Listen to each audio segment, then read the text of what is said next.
Welcome to Storytime Haven. Today, we journey into the heart of Victorian England with Miss Primrose by Agnes Giberne. This gentle yet compelling tale centers around a seemingly unremarkable woman whose quiet strength and unwavering moral compass leave an unforgettable mark on those around her. Through family trials, unexpected revelations, and moments of deep emotional conflict, Miss Primrose emerges not only as a figure of compassion, but as a true heroine of quiet resolve. Settle in and allow this beautifully written story to unfold, revealing its touching message of virtue, resilience, and the enduring power of goodness. Miss Primrose, Chapter 1. Fair position. In our position, Pauline. It was a phrase often in Mr. Ogilvy's mouth. He said the words slowly, as he stood in the window, a tall, thin man, narrow-shouldered, with a reedy inclination to stoop, looking this way and that way, manifestly wishing to escape. "Yes, father," she answered sharply. Mr. Ogilvy did not finish the sentence. He only hung his head, with its limited brow, its pinched aquiline nose, its weak though kind eyes. The worst feature in the face was his mouth, a loose orifice, the upper lip long, the lower jaw disposed to drop. Pauline was a contrast to her father. No manner of weakness could be detected in the outlines of her neat, trim figure. She made the most of her little height by carrying herself resolutely erect like a dart, and nobody ever saw Pauline lounge. Her nose was as much too short as his was too long, and she bore it through the world in an assertive fashion. Sometimes mistaken for conceit, but Pauline was not conceited. She was only keen-eyed, quick-witted, energetic, and somewhat intolerant. "In our position, my dear—" Mr. Ogilvy came to another helpless break. He seemed to be vainly trying to frame an apology for something or somebody. "Yes, in our position," she said by way of helping him. "Go on, please. My dear, you interrupt me. You confuse my ideas. You are too hasty, Pauline, my dear." Pauline had a neat small button of a mouth, the prettiest feature in a face not otherwise good-looking. She pressed her compact lips together, as if to shut in something which might be said. They were looking out upon a deserted parade, with a grey sea beyond. The sky above was grey to match. Indeed, the match was so perfect that one would have found it difficult to say where the clouds ended and the water began. The whole made one indefinite grey shield, cutting off the horizon. A thick driving rain had fallen continuously for hours, and as yet showed no sign of abatement. "You were going to say something about our position," Pauline remarked presently, as no further utterance came from her father. "What was it? Something about our position?" "My dear, you interrupted me, and drove what I had to say out of my head," Mr. Ogilvy murmured plaintively. "It is not a very pleasant position, father, ours." Mr. Ogilvy cast a longing glance at the parade. "You promised me to settle something weeks and weeks ago. Nothing is settled yet, and I have waited patiently enough, I am sure. Nobody can say I have not. But patience will not keep us going much longer. Patience will not pay our bills. We have to come to a decision, of course. But matters cannot be settled hastily, in our position. The most remarkable thing about our position is that we never settle anything. You do not understand, Pauline. Of course you do not. Women never do. But pray, don't get excited. It makes me quite nervous when you speak in that tone. There is no hurry. Father, shall I show you a list of the bills that are owing? There is no need, I assure you. I am quite content to leave all housekeeping questions in your hands. I have entire trust in your capabilities." Pauline moved impatiently. "My capabilities don't go to the extent of paying bills out of an empty purse," she said. "My dear, I am aware of that. I do not form unreasonable expectations." "It is not needful to speak so loud," said Mr. Ogilvy, with a victimized expression. Pauline dropped her voice several notes. "I have exactly 8 shillings in hand. Not more, but of course you have managed rightly. Money will be coming in soon. About half enough to meet overdue local bills, not to speak of current expenses to come." "It is not my fault," she said, looking him straight in the face. "How can I manage differently when—" Well, there is no use in talking, Pauline. Manage any way you like, only I really cannot stand this sort of discussion. We must consider what must be done. Of course, it is impossible to go on so, but I cannot decide anything in a hurry. And Nessie will be at home now. We shall not have the pull of Nessie's schooling. That will make a very considerable difference. He would have moved away, but Pauline held him fast against his will with her steady gaze. You have not written yet to your friend. What is her name? The old lady whom you used to know. I have not heard her name. I will write. Yes, certainly, some day soon. Why not today, now? I have pen and paper here. Why put off? Her impulsive manner grated on Mr. Ogilvy's fastidious languor. He rubbed his narrow forehead slowly, with a purposeless hand. My dear, I cannot possibly write at this moment. I must consider what to say, and I have something to do out of doors first. Always something to do except what needs to be done. Pauline emphasized the words by a slight shake of her shoulders. Yes, my dear, yes. I'll write, Pauline, I'll write, but pray, don't get so excited. It makes me quite nervous and agitated, dear, when you speak like that. It does indeed. You always say you will write, father, and you never do it. 3 weeks ago you promised to get the letter off tomorrow, and it was never done. We are just as vague now in our plan as before we came to Singleton, and the little extra money we have had is vanishing fast. We can't go on so. There has been too much delay already. I don't know in the least what claim you have on this particular old lady, nor how she is to help us, but if nothing can be arranged without a letter to her, the letter ought to be written at once. Mr. Ogilvy began to pull on his gloves. You do not really think of going out in such weather, she protested. I must, my dear. There is a paper which I must procure, a magazine. The rain is not likely to stop. Probably it will not hurt me. I'm not made of salt. He laughed faintly, not cheerfully, for he was by no means a cheerful man. Since the death of his wife, he had been like ivy bereft of its sustaining oak.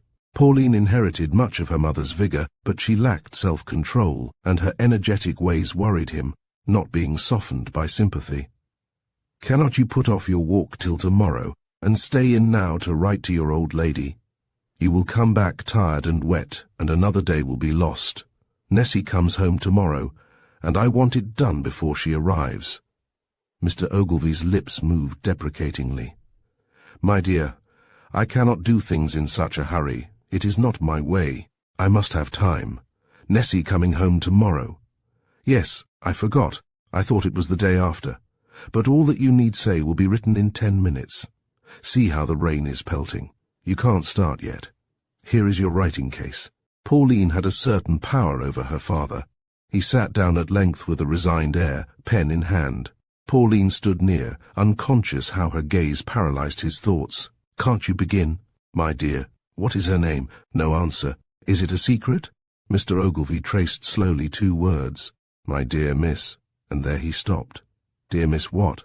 Pauline's curiosity was getting the better of her tact. Hitherto she had refrained from direct questions on the subject. Mr. Ogilvy pushed the paper away. I cannot do it. I really cannot. I have not made up my mind what to say. Is that so difficult? Pauline planted her trim little figure exactly opposite to him, with the table between. It depends on what sort of person she is, I suppose, partly, but after all you have not much choice.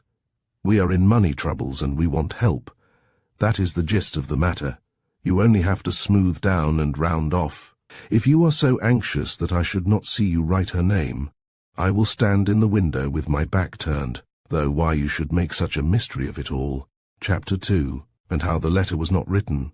Her name is Primrose, faltered Mr. Ogilvy, like a schoolboy brought to book. Primrose, is that it? Nothing very distinguished after all. Well, now you can write Dear Miss Primrose. Then you can refer to our troubles, to my mother's death if she does not know it, and to the loss of our money. Tell her we have been living on in the old house till we could sell it. I suppose it would be better not to say that we have been recklessly using what was left of our capital, and that it is nearly all gone. You might explain that we have been for 6 weeks in this poky place, without a notion what brought us here, and that we are at our wits' end what to do next. Then you can ask her whether she could not possibly help you or me to some sort of work just to bring in something extra, if it were only £50 a year. Only do begin, father, one way or another. Tell her frankly how we stand, and ask her advice. Pauline confused Mr. Ogilvy with her eager and rapid utterances. He listened in a troubled manner, as if vainly trying to fix his thoughts. I cannot do it, I really cannot, he said again. Not at this moment, I mean, my head feels bewildered. You shall tell me by and by what to say, only not quite so fast, my dear, and then I shall be able to take it in. Mr. Rudge has promised to spend the evening with us, has he? Ah, yes, I remember.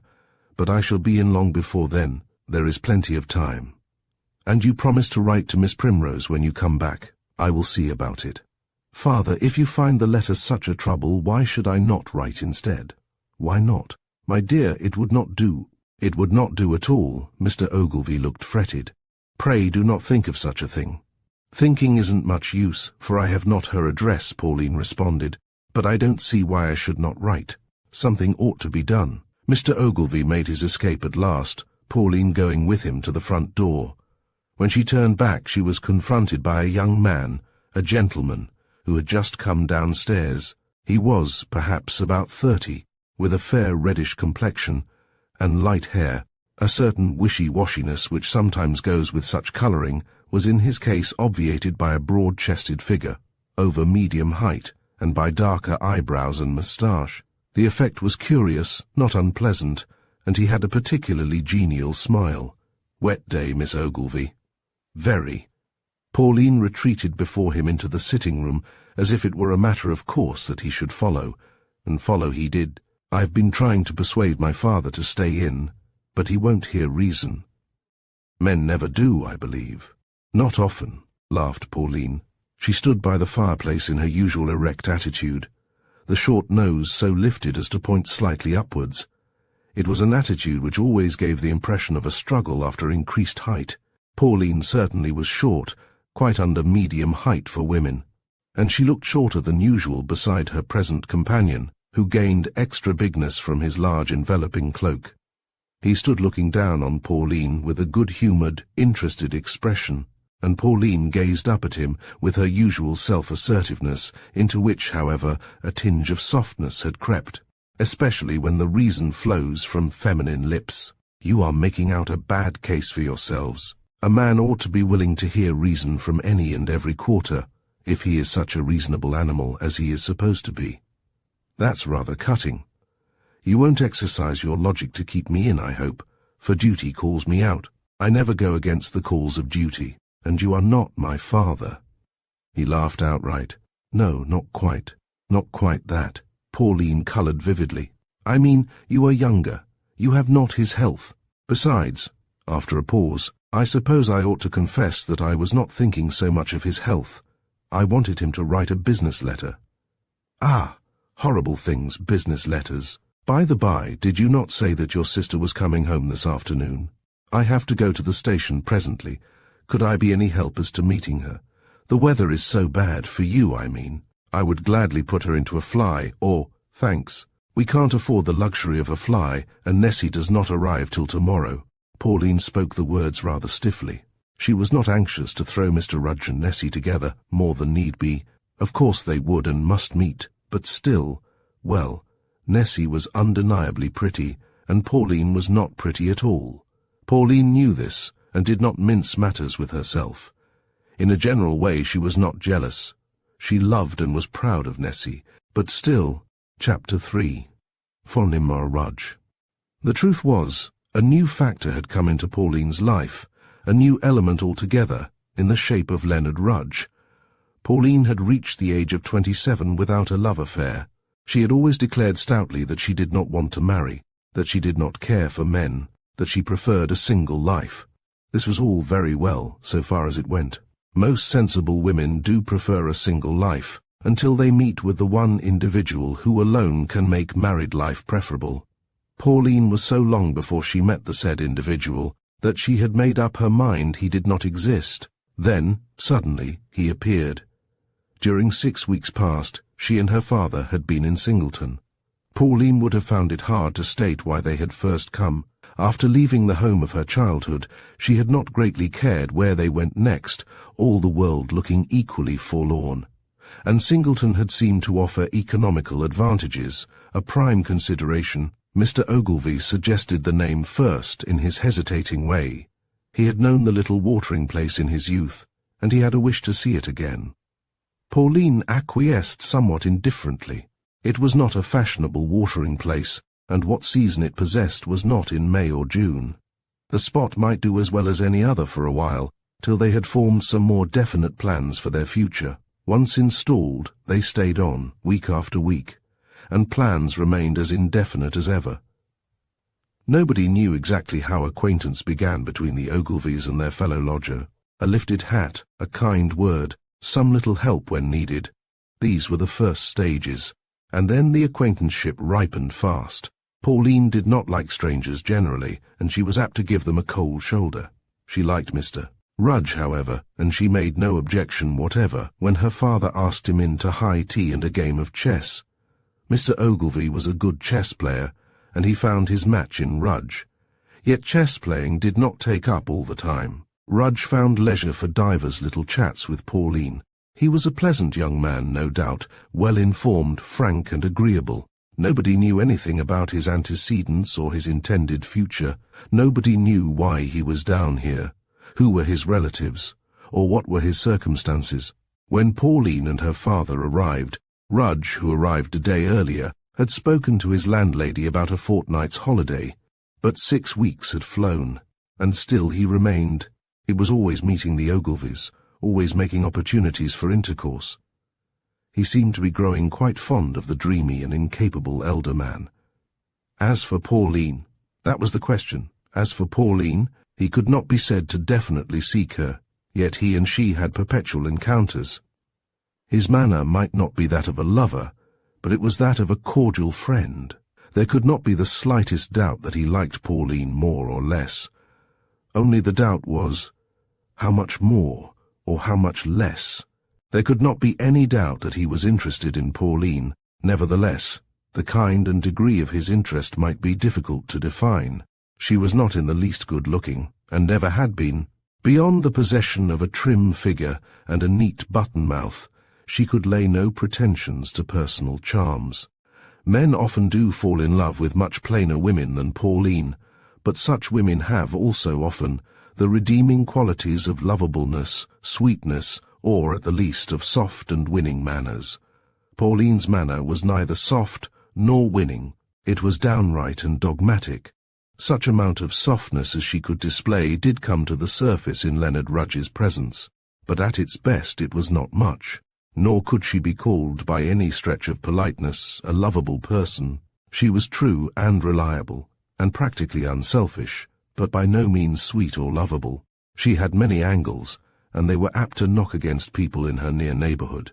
With some women, 27 is a very charming age. The freshness of girlhood has lessened, but the more finished and mellowed charms of womanhood have developed.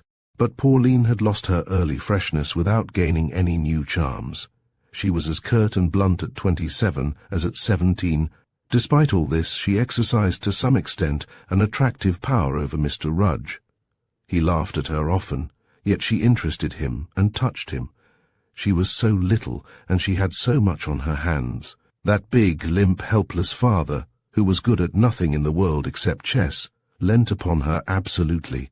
Nothing could be done, nothing could be arranged, without reference to Pauline, and Pauline accepted the burden so uncomplainingly, did everything for him so willingly, acted so careful and motherly a part to the younger sister at school. These things took a certain hold upon Rudge. In his strong manhood, he thought pityingly of one so small, with so much to do. On the part of Pauline there was no hesitancy, no slowness. Before she had been a fortnight in Singleton, she knew Leonard Rudge to be the one man living who could make life radiant to her, and she imagined, was it surprising, that she might be the one woman who could perform the same office for him. Why else should he stay on in this dull place, week after week? Why else should he be always trying to see her, always doing little kindnesses? Of course, reasons unknown to her, and apart from herself, might keep him. Of course, many of their meetings were accidental. Many were distinctly initiated by Mr. Ogilvy. And of course little kindnesses are natural to any polite and kind-hearted man. Still, the condition of things was not quite ordinary. An outsider would have found it as difficult to judge from Pauline's manner as from that of Mr. Rudge, exactly how the land lay. She was not demonstrative. Her usual air was self-constrained, not to say prosy. Her eyes were not given to betraying what she felt. An unwanted tinge of softness in her manner might have meant much to one who knew her well, but Rudge, perhaps, did not know her very well. When he was present, the softness came, extending itself to others as well as to himself. And when he was not present, but of course Rudge never saw her then, so he could not possibly mark the difference. She had also an odd, dry way of veiling her thoughts by talking of Singleton as a poky place, and wondering how anybody could choose to stay there, all of which meant nothing, though it might well take people in. Chapter 4. Something to do. The Ogilvies occupied the ground-floor dining room, and 2 bedrooms at the top of the house. Rudge had the upstairs drawing room and the best bedroom behind it, which looked like a sufficiency of means, as also did the cut of his coat, and the gentlemanly finish of his Gladstone bag, visible on the landing. But Pauline knew nothing about his circumstances, further than she might conjecture from such signs. When Nessie's name was mentioned, she took a seat, and plunged into the intricacies of a grey stocking, which grew fast under her capable fingers. Rudge stood at the table, big and broad and good-humoured, watching the fingers as they moved with lightning rapidity. He did not know that this was her excitement vent, but doubtless he noticed that the motions of the said fingers were not graceful. They partook of Pauline's general angularity. "I thought you told me that your little sister would arrive today." "My mistake, no doubt." "No, not till tomorrow." "One can hardly call her little. She is much taller than I am, only such a child still. How long do the holidays last?"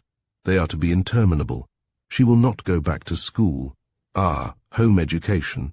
I suppose she will read a little." "She ought, but girls don't always do what they ought. 17 is too young to leave off lessons." "She is 17? "Just that, 10 days ago." "Anything I can do for you out of doors?" "Unless you meet my father, and if I do, send or bring him back to write a business letter. I'll remember. Business letters are of importance. This one is. If Miss Primrose—" An odd change passed over her companion's face. "Yes, if Miss Primrose—" "I forgot. He did not seem to like me to know her name, so I ought not to have repeated it. But after all, I don't see that the thing signifies. A prosaic name enough, flowery rather. What were you going to say about Miss Primrose?" "I don't know. My father has talked for weeks of writing to an old friend." "An old friend?" "Yes. Do you know her?" asked Pauline, struck with his stress on the adjective. "I've seen a lady of that name. I shouldn't have called her old. However, no need to say anything to your father. He never told me her name till today, and then it came out. He knew her years and years ago, I believe, when he was young, so she can't be very juvenile. It is just a matter of business. I don't know why I should not explain. My father or I must get something to do, to keep us going." She tilted her nose a little higher than usual, and looked up at him with the grey eyes which rather veiled than expressed her feelings, while the grey stocking grew fast. Meaning enough was expressed in the motions of her fingers, could Rudge have read it. Something to do, something or anything. "I don't care what. My father would care, I suppose. Gentlemen are so particular. I can't break stones on the road, and I couldn't well undertake washing or ironing, but anything within my powers. We lost money lately," she went on. "Most of what we had. That is why we have left our old home. Don't you know so much?" Rudge had gathered so much, but he had not gathered that they were in actual difficulties still.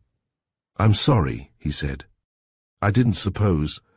My father seems to have known Miss Primrose long ago, but he certainly has not seen her for ages. I don't know why he has never mentioned her name. I don't know why he expects her to help us, but he will come to no decision without writing to her, and he will not write. By helping us, I mean finding us something to do in the way of work. One need never be ashamed to work. No, indeed, I should have thought you had enough on your hands already. It's always the case of the willing horse, you know. I'm afraid that's just it. If I meet your father, I shall be sure to remind him that he is wanted." Rudge vanished, but apparently he did not meet Mr. Ogilvy. The latter's return was long delayed, and when at length he appeared, he was far too dripping and miserable for letters. Pauline urged the necessity in vain. Mr. Ogilvy changed his wet clothes, made himself comfortable in an easy chair, and declined to exert brain or fingers. "Quite impossible," he said. "Tomorrow would do as well." Then Rudge came in, according to agreement, and tea and chess had sway. No allusion was made to Miss Primrose. The evening hours passed swiftly to Pauline in a maze of quiet happiness. Not much conversation took place, but what did it matter?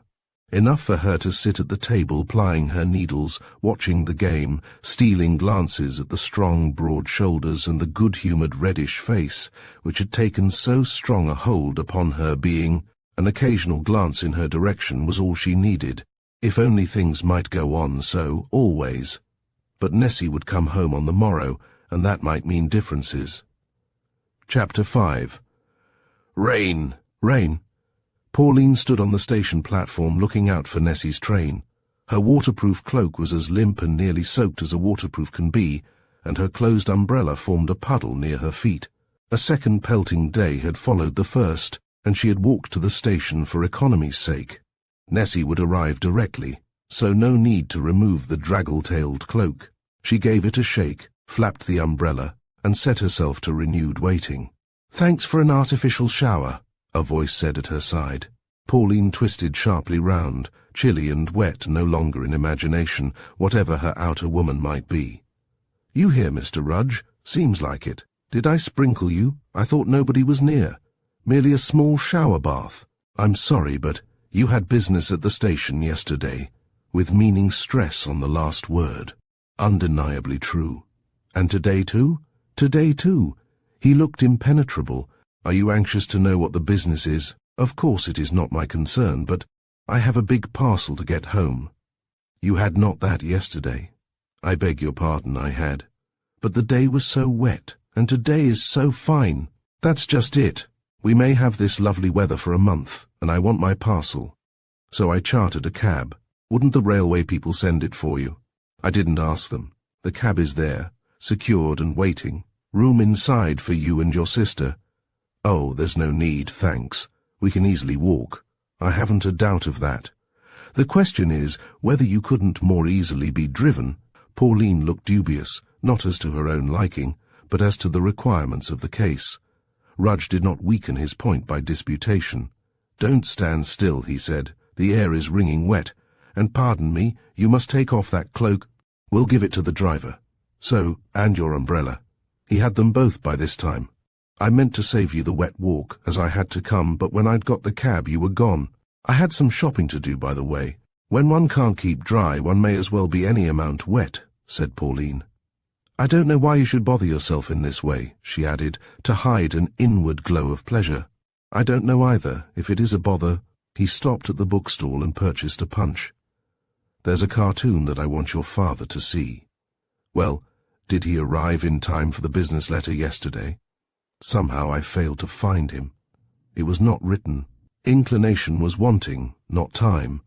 I wonder whether inclination is ever otherwise than wanting in the case of a business letter. Miss Ogilvy, is this letter one of great importance? To you, yes.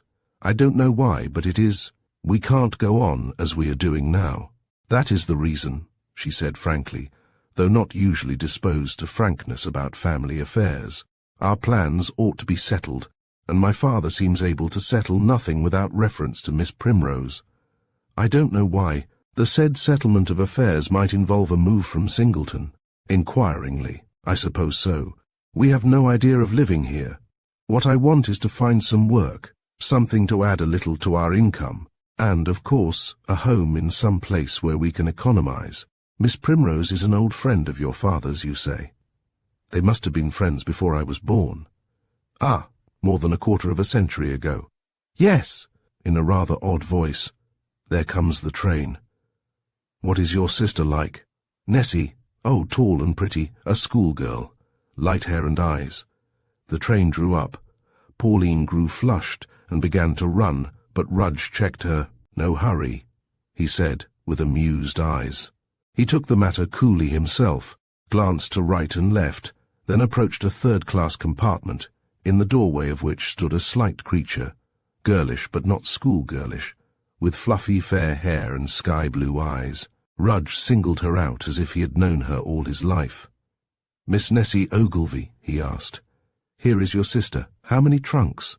Nessie stooped from her superior height to kiss Pauline, and then drew up, repelled by the indignant Nessie. "In public." Rudge saw, heard, and laughed inwardly. He had the luggage together in a trice, ordered a man to convey it to the cab, and ushered the sisters in the same direction, impervious to Pauline's conscientious efforts after resistance. Pauline felt herself managed, and gave in. When he disappeared in search of a parcel, Nessie seized the opportunity to ask, "Who's that?" "Mr. Rudge. He has lodgings in the same house. Father likes him. He's ugly, but not disagreeable, I should think." Ugly?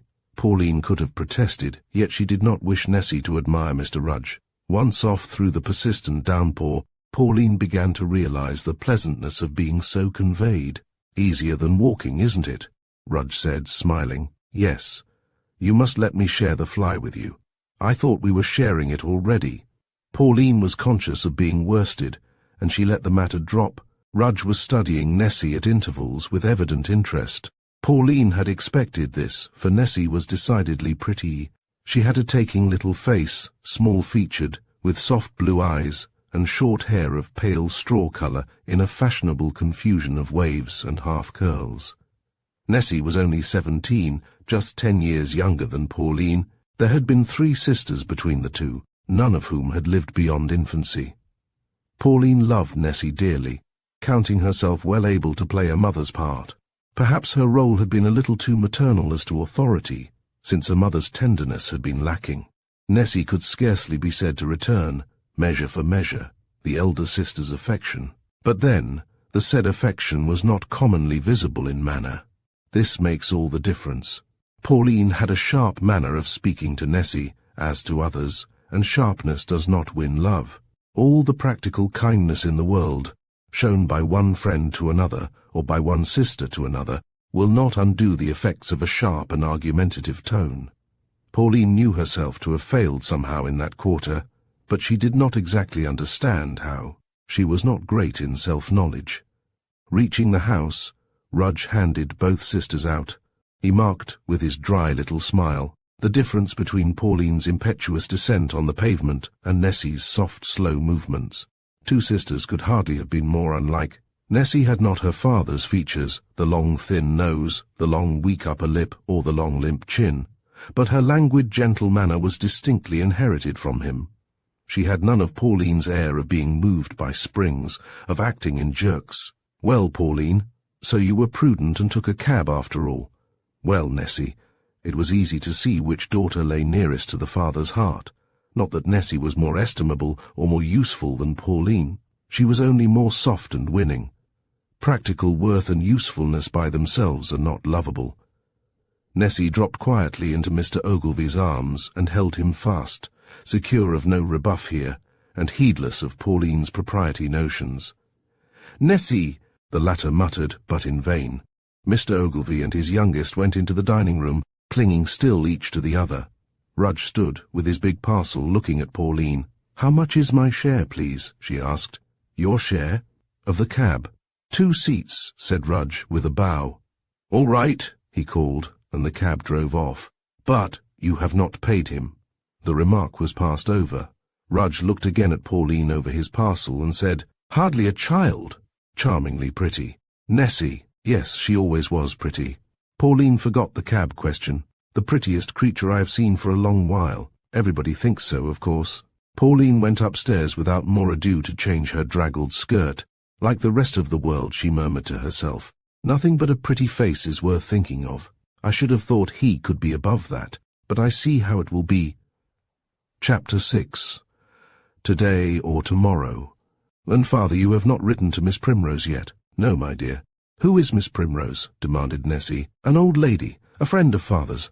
I don't know much about her. Father has to write and get advice." "Not this evening." "I'm only just come home. Yes, this evening." "Nessie, you must not hinder Father. The letter has to be written. We cannot go on like this." "Go on like what?" And Nessie opened her sleepy blue eyes wider than usual. She was lounging on the sofa, in an attitude which would have been ungraceful in anyone less young and fair, and her short hair was ruffled by contact with the cushions. She sat up slowly, gazing at Pauline. "What has happened?"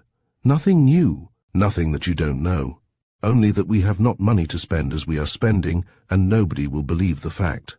"Father is the best judge," said Nessie, as if she at once scented blame in that direction. She went across the rug and twined an arm in Mr. Ogilvy's. "But we are used to being kept in order by Pauline, aren't we, Daddy?" Mr. Ogilvy patted the soft little hand, greatly comforted.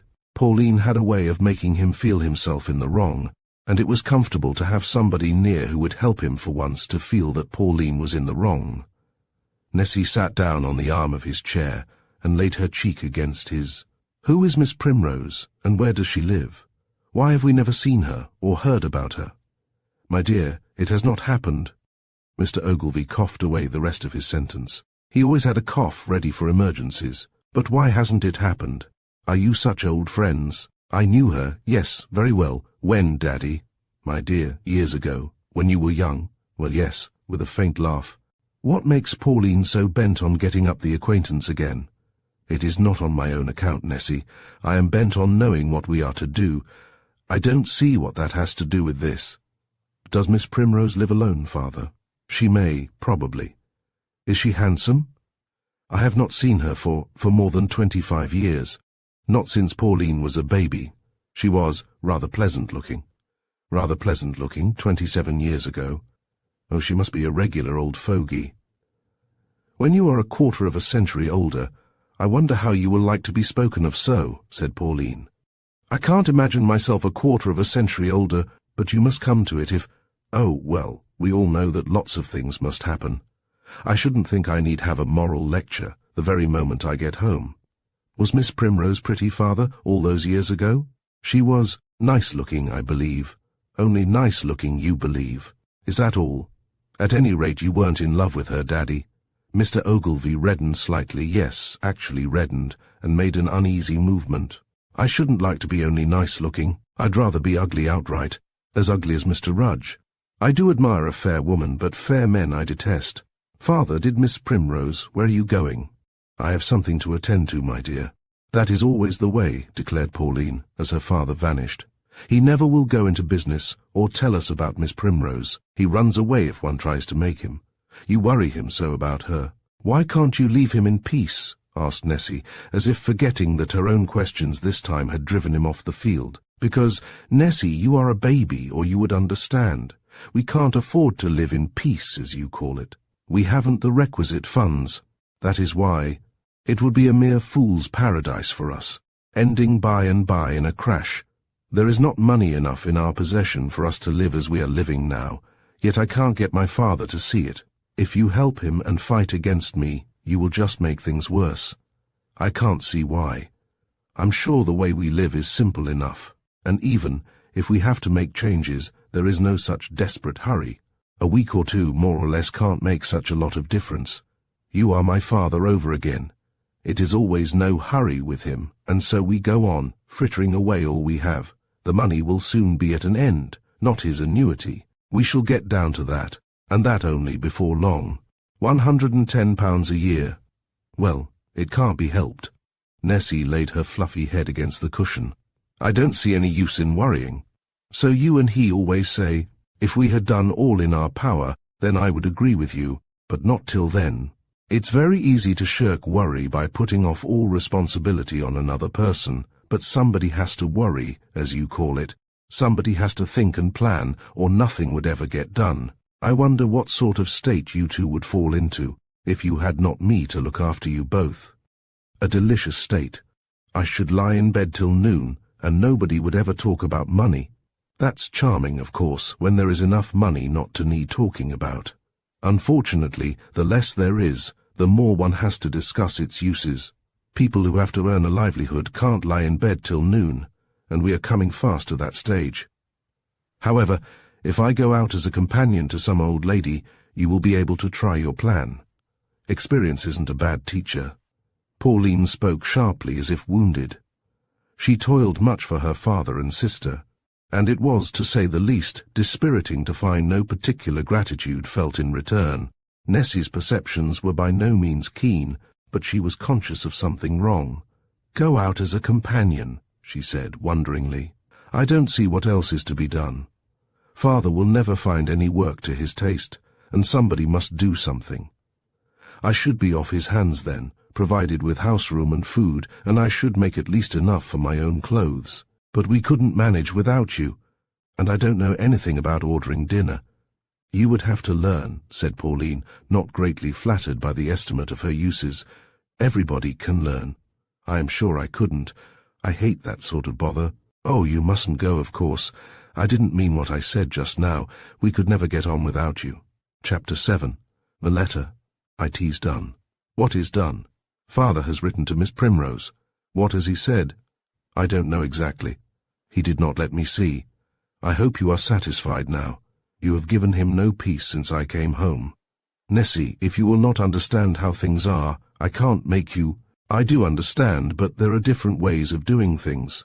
Pauline might have retorted, with equal truth, that there are also different ways of not doing things. She was hardly in spirits for a retort, however, unless it was an ill-tempered one, and she was doing her best not to give way to ill temper. "Where have you been?" asked Nessie, gaping. "Only to the corner, to see Father post his letter. I shouldn't have thought 2 people were needed for that task. Couldn't you trust him to go alone? Or couldn't you do it for him? I couldn't trust him not to change his mind before he reached the pillar, and he would not give the letter to me. I might have seen the address." "Well, if you had, why should he mind?" "I don't know. He does mind.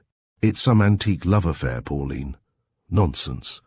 Yet Pauline wondered whether Nessie's guess might have hit the mark, and the letter is gone, after all this fuss. It seems queer to be begging help of a stranger, not a stranger to Father, and not begging help, only asking if she can advise me where to get work. That's what I want. No use to think of work for him. He has always taken life easily, and when one is getting old, one can't change. I mean to take life easily.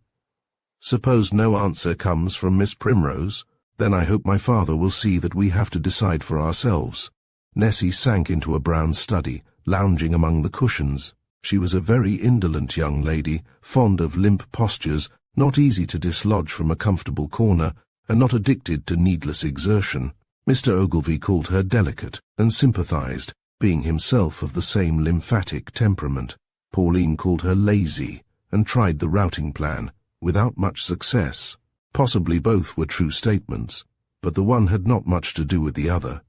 Nessie might have been delicate without laziness, or lazy without delicacy. Many most delicate people are full of energy, free from ease-loving indolence, and many people in good health are overburdened with it. Delicacy and indolence may coexist in one person, but they are quite as often separated. Mr. Ogilvy's plea for Nessie is, however, the common plea put forth by laziness. 4 days passed and no answer arrived. Mr. Ogilvy grew restless and fell into a nervous tremor whenever the postman became visible. He was plainly disappointed. After a spell of rain, fine weather had come, and Rudge was often out of doors. Pauline had not seen nearly so much of him since Nessie's return, and the last few days she had scarcely seen him at all. She tried for a while to cheat herself out of an acknowledgment of the fact, but this could not continue. Nobody guessed how that prosaic little being watched for his coming and going, how she listened for his footsteps overhead. Mr. Ogilvy and Nessie only found her rather more tart than usual. "What are we to do next if Miss Primrose doesn't write?" she asked after lunch on the 4th day of waiting. "Miss Primrose is sure to write." "Yes, so one may say. But if she does not?" A pause. "She may not be alive even. How can you tell if you have not heard from her lately?" Mr. Ogilvy stood up to escape as usual. "If anything had happened I should have heard," he said. "Is no one going for a walk this fine day? I can't. I have all this mending to do." Pauline pointed to a pile. "I'll go," volunteered Nessie. Pauline is glued to her patches and darns. Pauline made no defence. She did not wish to move, brightly though the sun shone. She knew that Rudge was indoors, and he might chance to come to the downstairs sitting-room for a word. He had often done so just at this hour, to ask if he could do any little thing for her out of doors. She could not afford to risk absence. All this was not definitely acknowledged to herself, but the motive underlay her resolute clinging to the pile of work. Mr. Ogilvy and Nessie vanished, and Pauline sat alone, busy with fingers and mind. The door had been left rather more than ajar, and she did not rise to shut it. A quick step crossed the room overhead, almost immediately after the shutting of the front door, and an odd question came up. Had he seen Mr. Ogilvy and Nessie start? Pauline quashed the suggestion at once, but it obtruded itself again. For Rudge was hurrying downstairs. Would he put his head in and— No, he did nothing of the kind. Pauline could not see him pass where she sat, but he did not so much as turn his head towards the dining-room door. Had he done so, he must have caught a glimpse of Pauline. He went along the passage swiftly, straight to the front door, and was gone, walking briskly in the same direction as that taken by her father and sister. Pauline's needle lay idle for a while, as she sat questioning with herself. What could it mean? That had not been his wont lately. Till Nessie came home, he had made or accepted constant little opportunities for intercourse with Pauline, such opportunities as this which he had now flung away. Had anything come between him and her? Had Pauline herself been too frank about the family circumstances? Had Nessie said or done aught to turn him from her? Pauline answered the last question at once in the negative. Nessie was very vain, and not very brilliant, perhaps even a little dull mentally, but nobody could accuse her of malice. Then, was it that Rudge had been fascinated at first sight by Nessie's prettiness? This at least was not impossible. Pauline had not lived 27 years without gaining some notion of masculine susceptibility to looks. If Rudge were changed, a cause, of course, existed, and Pauline felt sure he was changed. She looked at the matter resolutely, accepting this as a fact, forgetting how easily one may be deceived. 1 or 2 hot tears were distilled, and then she braced herself up, determined that nobody should guess her trouble, Mr. Ogilvy and Nessie least of all. Chapter 8. And the Resolve. When they returned from their stroll, she was sewing diligently, as if no thought save of household repairs had crossed her mind during the interim. "Oh dear, I'm so tired," Nessie as usual declared, dropping on the sofa. "I do want my tea. No letter from that old lady, I suppose? We've had a walk on the parade with Mr. Rudge all this time." "Really?" said Pauline. "He overtook us before we got there. I suspect he saw us start, and came on purpose," laughed Nessie. "Where is he now?" "Oh, he didn't come back. Had something to do, but he stayed on the parade as long as we stayed. He's nice, I think, rather. I like him better than I did at first, if only he were better looking.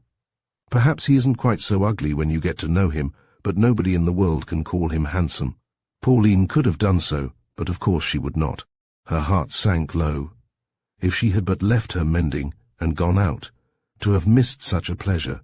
Yet would it have been a pleasure, if in truth his aim had been— Nessie, "Well, I suppose you both want some tea," she said, getting up.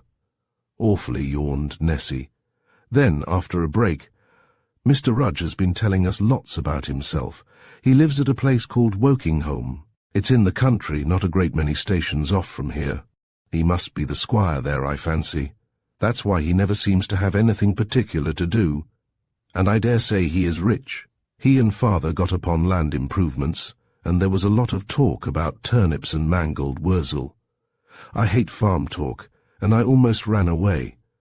Didn't Mr. Rudge ever tell you before where he lived? I never asked him. I don't see why you shouldn't. There's no harm in asking if one wants to know. I found out something else too. He's an orphan, and he was brought up by an aunt. Father wanted him to come in to tea, but he said he couldn't. He had a heap of letters to write. Then squires have something to do, I suppose, after all. Oh, letters, yes, but not regular hard work. Some people seem to think letters the hardest work of all, murmured Pauline.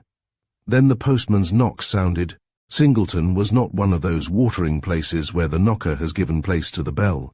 Nessie looked lazily at Pauline, and Pauline went out. "A postcard for father," she said, returning. Mr. Ogilvy was embarrassed between a full cup and crumbling cake. "Postcard, is that all?" he asked some advertisement. "Read it aloud, my dear." Pauline obeyed promptly. Letter received. Quite right. Glad to hear again. Send your eldest daughter here day after tomorrow. Companion wanted for a month or so while in town. May lead to something more permanent. Please say which train, and she shall be met. V. Primrose. After the first 2 words, Mr. Ogilvy held out a feeble hand to check Pauline, but she went resolutely on to the end. "Miss Primrose must be an oddity," she commented. "What does 5th stand for?" "Violet. Was that your friend's name?" Do you suppose she lives in Kensington now? This is from Kensington. Let me see the address, said Mr. Ogilvy. He gazed at the card with troubled eyes. No, she has a country home, number 27. I can't make out the name of the street. It is not a name I know. I'll look it out with the directory. Pauline can't go off for a month like that, observed Nessie. What nonsense. We can't spare her. If it is right, you will have to spare me, said Pauline. She spoke with the more decision because she found herself utterly adverse to the plan. At any other time, she would have cared less, though her objection to strangers was proverbial, and she had a dislike to London. It would have come as a simple duty, and would have been accepted as such. But to leave Singleton at this moment, to cut herself adrift from Rudge, just when he had begun to fall under the sway of Nessie's attractions, this did seem hard. A month away at so critical a juncture would probably settle matters. If the slightest hope remained that Rudge could care for her, that hope would be slain by her going. And even if she should return at the month's end, even if he and Nessie should not become engaged meantime, she could not expect to find him still at Singleton. She might never see him again. All these thoughts came before Pauline's mental vision, and a voice within her cried wildly, "I cannot go! I will not go!" But another voice spoke no less clearly. Pauline, with all her faults, was no helpless victim to self-pleasing. She had too often put self aside to be easily vanquished now. If it were right, go she would, and Pauline felt that it was right. In the face of her reluctant dread, she asked quietly, "Which train shall I name?" "My dear, we must consider. It might be best to inquire further," hesitated Mr. Ogilvy. "Why? What is there to inquire? You know Miss Primrose, and I am old enough to take care of myself. We can't afford to throw aside such a chance." Mr. Ogilvy stroked his chin and murmured, "You can hardly be ready by tomorrow." "I shall pack tonight. I will take one trunk, a small one, and leave a second ready to be sent if I should need it." "I must go, of course," she said, smothering down the revolt within. "Pauline always does what she likes, and never thinks about other people," complained Nessie. "Of course." Pauline would not betray the sting of this injustice, for how could she, without betraying the injustice itself? "I must look out trains now, and then I must pack. The thing has to be done, Nessie, so fretting will do no good. You will find it much easier to manage than you expect." "I dare say, while you are taking your pleasure away in London," pouted Nessie. Chapter 9. For town. It was a wet day, so nobody went with Pauline to the station. Why should anybody? Pauline always took care of herself and of everybody else, the said everybody being personified chiefly by Mr. Ogilvy and Nessie. Those two liked comfort, ease, and reposeful chairs, and they were not fond of wind or rain unless in pursuit of their own pleasures. Pauline never minded, they said complacently, and Pauline, as usual, acquiesced. Nevertheless, when she trudged off alone on her pilgrimage, with a porter and truck to carry her moderate amount of luggage, she did feel that it would have been pleasant to have had somebody on the platform who belonged to her, somebody just to smile a farewell, and to wish her Godspeed.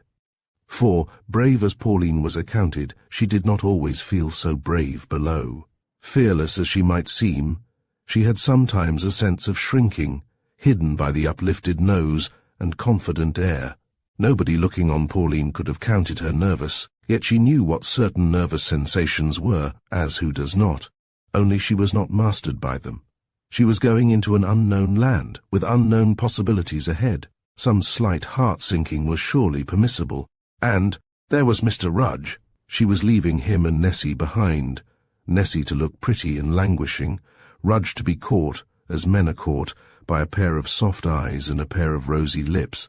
"They are all alike," sighed Pauline, as she stood waiting, a bedraggled and wet little figure, on the platform. "It isn't a question of what one is, or what one is worth. It is just a question of shape and colouring. A painted doll has the best chance any day, so long as it is nicely painted. I'm not a doll, that is certain, and I'm not pretty. But I think I can do more than Nessie to make other people happy." A touch of bitterness came into the words. She had not even seen Rudge for a word of farewell. She knew that he knew of her going, but he had made no effort after a parting handshake. "Give me that bundle, Miss Ogilvy. The train isn't due for 10 minutes. Pauline turned, inwardly glowing, outwardly cool. "Good morning," she said. "I am off to London." "So I heard. Wasn't it a work of supererogation to start so early? I strolled downstairs for a final interview and found you had vanished. It's best to be in good time, much the best. How long do you expect to stay away?" "A month. Miss Primrose has sent for me." "Ah, your father's friend." "Yes.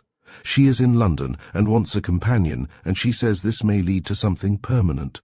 I suppose that means if she likes me."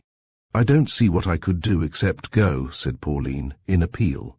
"Nessie does not like it, but it isn't that I want to leave them, but I am sure you are right, quite right. Greatest possible mistake to have refused." Pauline's doubts and hesitations fell away like dead leaves, and even her own distaste faded.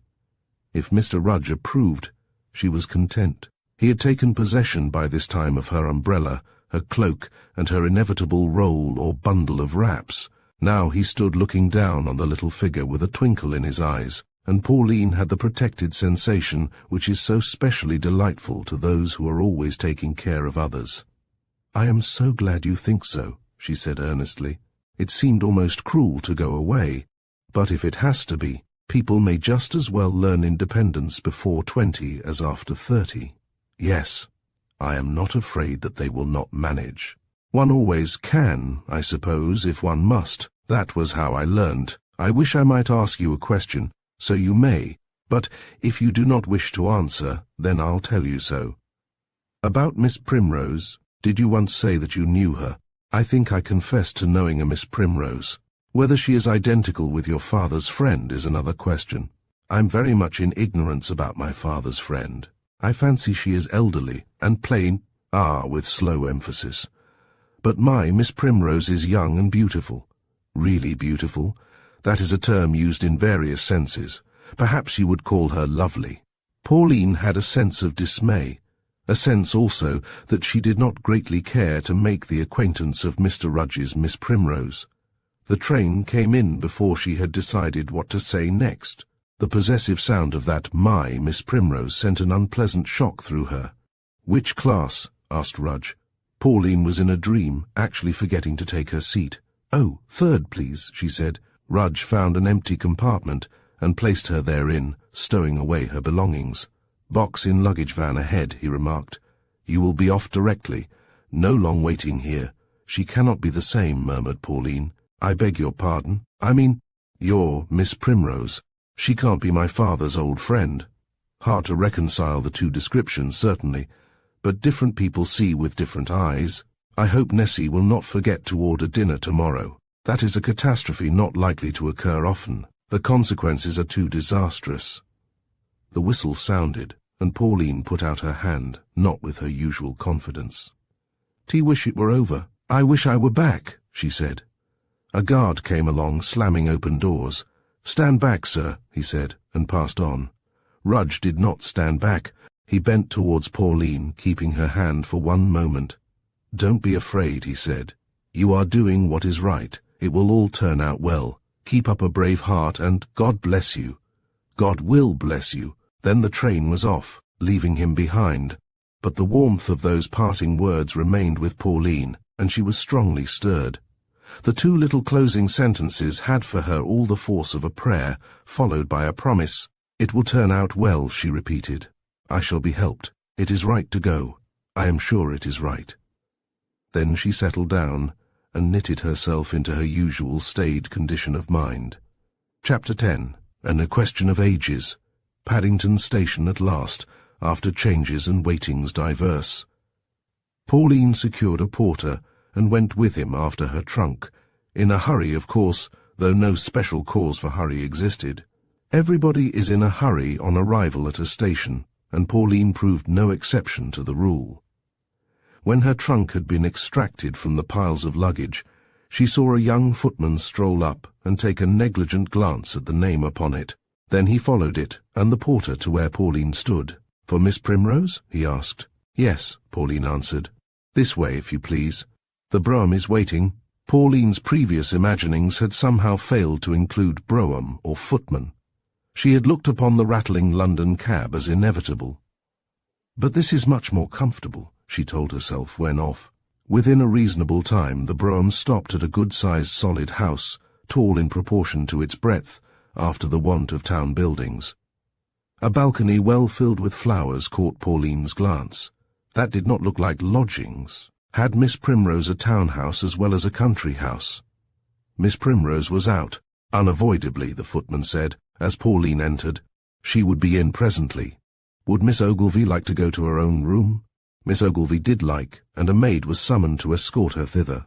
Plainly this was the best guest chamber, handsomely furnished, with a bow window. "I don't feel yet as if I was acting humble companion," Pauline said aloud.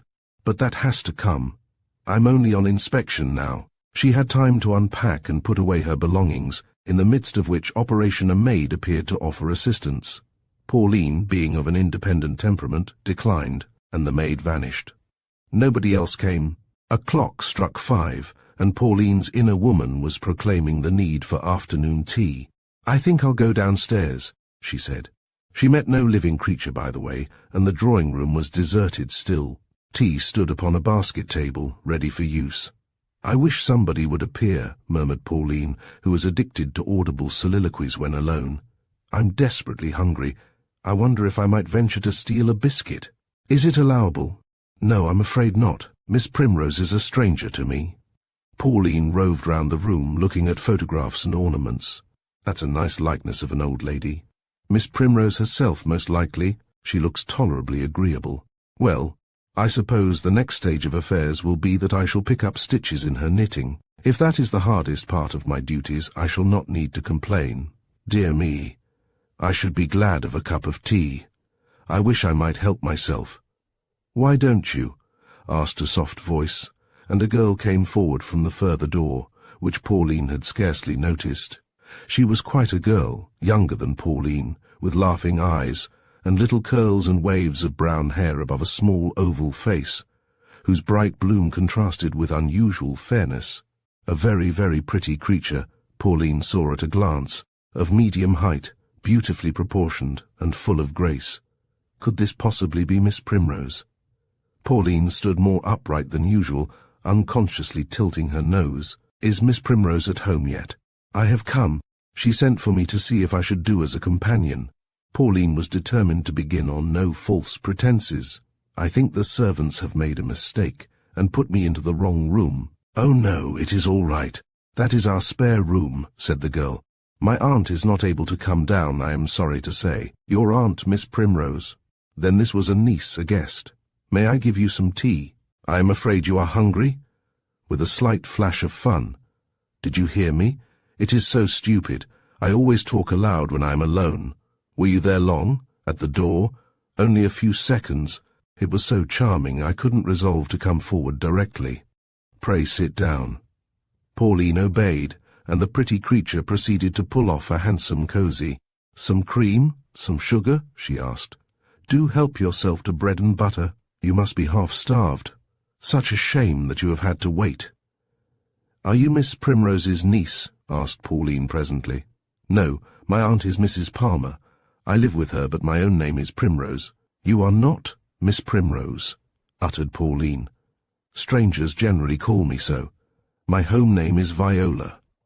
Pauline gave a startled look over her teacup, her worst fears realized. "My Miss Primrose is young and beautiful," Mr. Rudge had said. Then this was Mr. Rudge's Miss Primrose, this charming girl, who might be called either beautiful or lovely according to taste. Talk of Nessie's prettiness. The limp and listless attractions of Nessie faded into nothingness beside the glow and sparkle of Miss Primrose. "Did you expect me to be different?" asked the girl. Pauline murmured some incoherent words, then rallied her scattered forces. "But there is some mistake. There must be some mistake. You cannot be the real Miss Primrose, my father's old friend." "Are you sure?" As soberly as a judge. "Did he ever tell you the age of his friend?" Pauline could not say that he had exactly. She only knew, yes, certainly she knew, that her father had been acquainted with Miss Primrose more than 25 years before, in her own babyhood in fact, and she stated as much confusedly. "Ah, yes. It will all fit in soon," said Miss Primrose gently. "It's wonderful how things fit in, when one knows all about them, however puzzling they seemed before, but sometimes the ins and outs take a little time to master, like the details of a new science, you know. We'll go into the question more closely some day soon, when we know one another. That is the first thing. You are going to be my companion, and I'm going to learn all I can about you. Then, am I to be your companion, not your aunt's? Why, yes. My aunt has her nurse, and I've nobody to go about with. In London, people say I ought not to go about alone. When I'm married, it won't matter, of course, with a smile. So she was engaged to be married. Then was it you, or was it your aunt, who wrote the card to my father? Auntie dictated, and I wrote. But his letter was not to you. You want to grasp everything at once. And I would rather you should not, declared Miss Primrose sweetly. Isn't it good for us sometimes not to understand? We're a little apt to get conceited, you know, and to think too much of our own powers. This was in a tone of soft moralizing. Will you have some more tea? No. Then would you like to rest?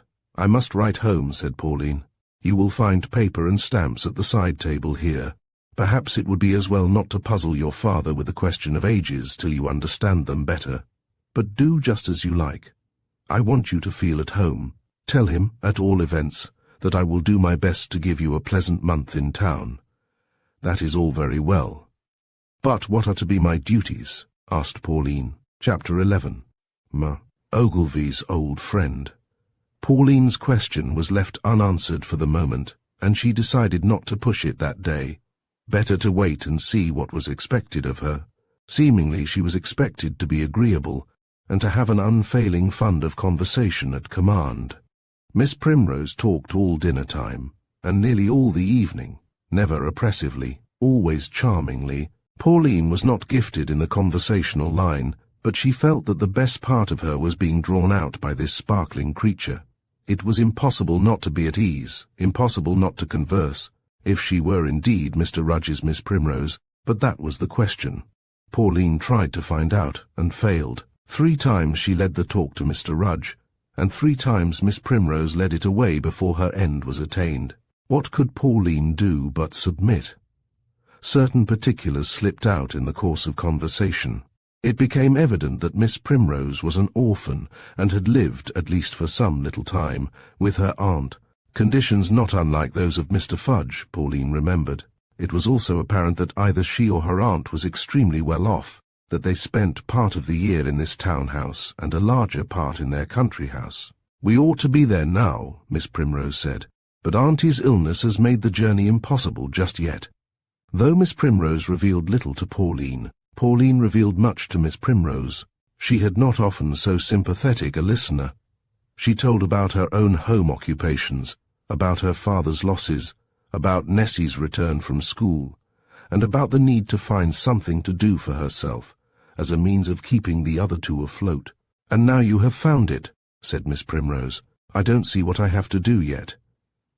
Miss Primrose left the room, and returned with a confused tangle of grey knitting. I wonder if you could possibly manage to put this right, she said. It is past my powers, for the old lady, you know. I don't think you will forget my talking aloud, said Pauline, half vexed. Do you mind? Then I will not speak of it again. And Pauline was ashamed of her own vexation. Could I not help you with your aunt? She asked. I mean, help to amuse her, or read aloud.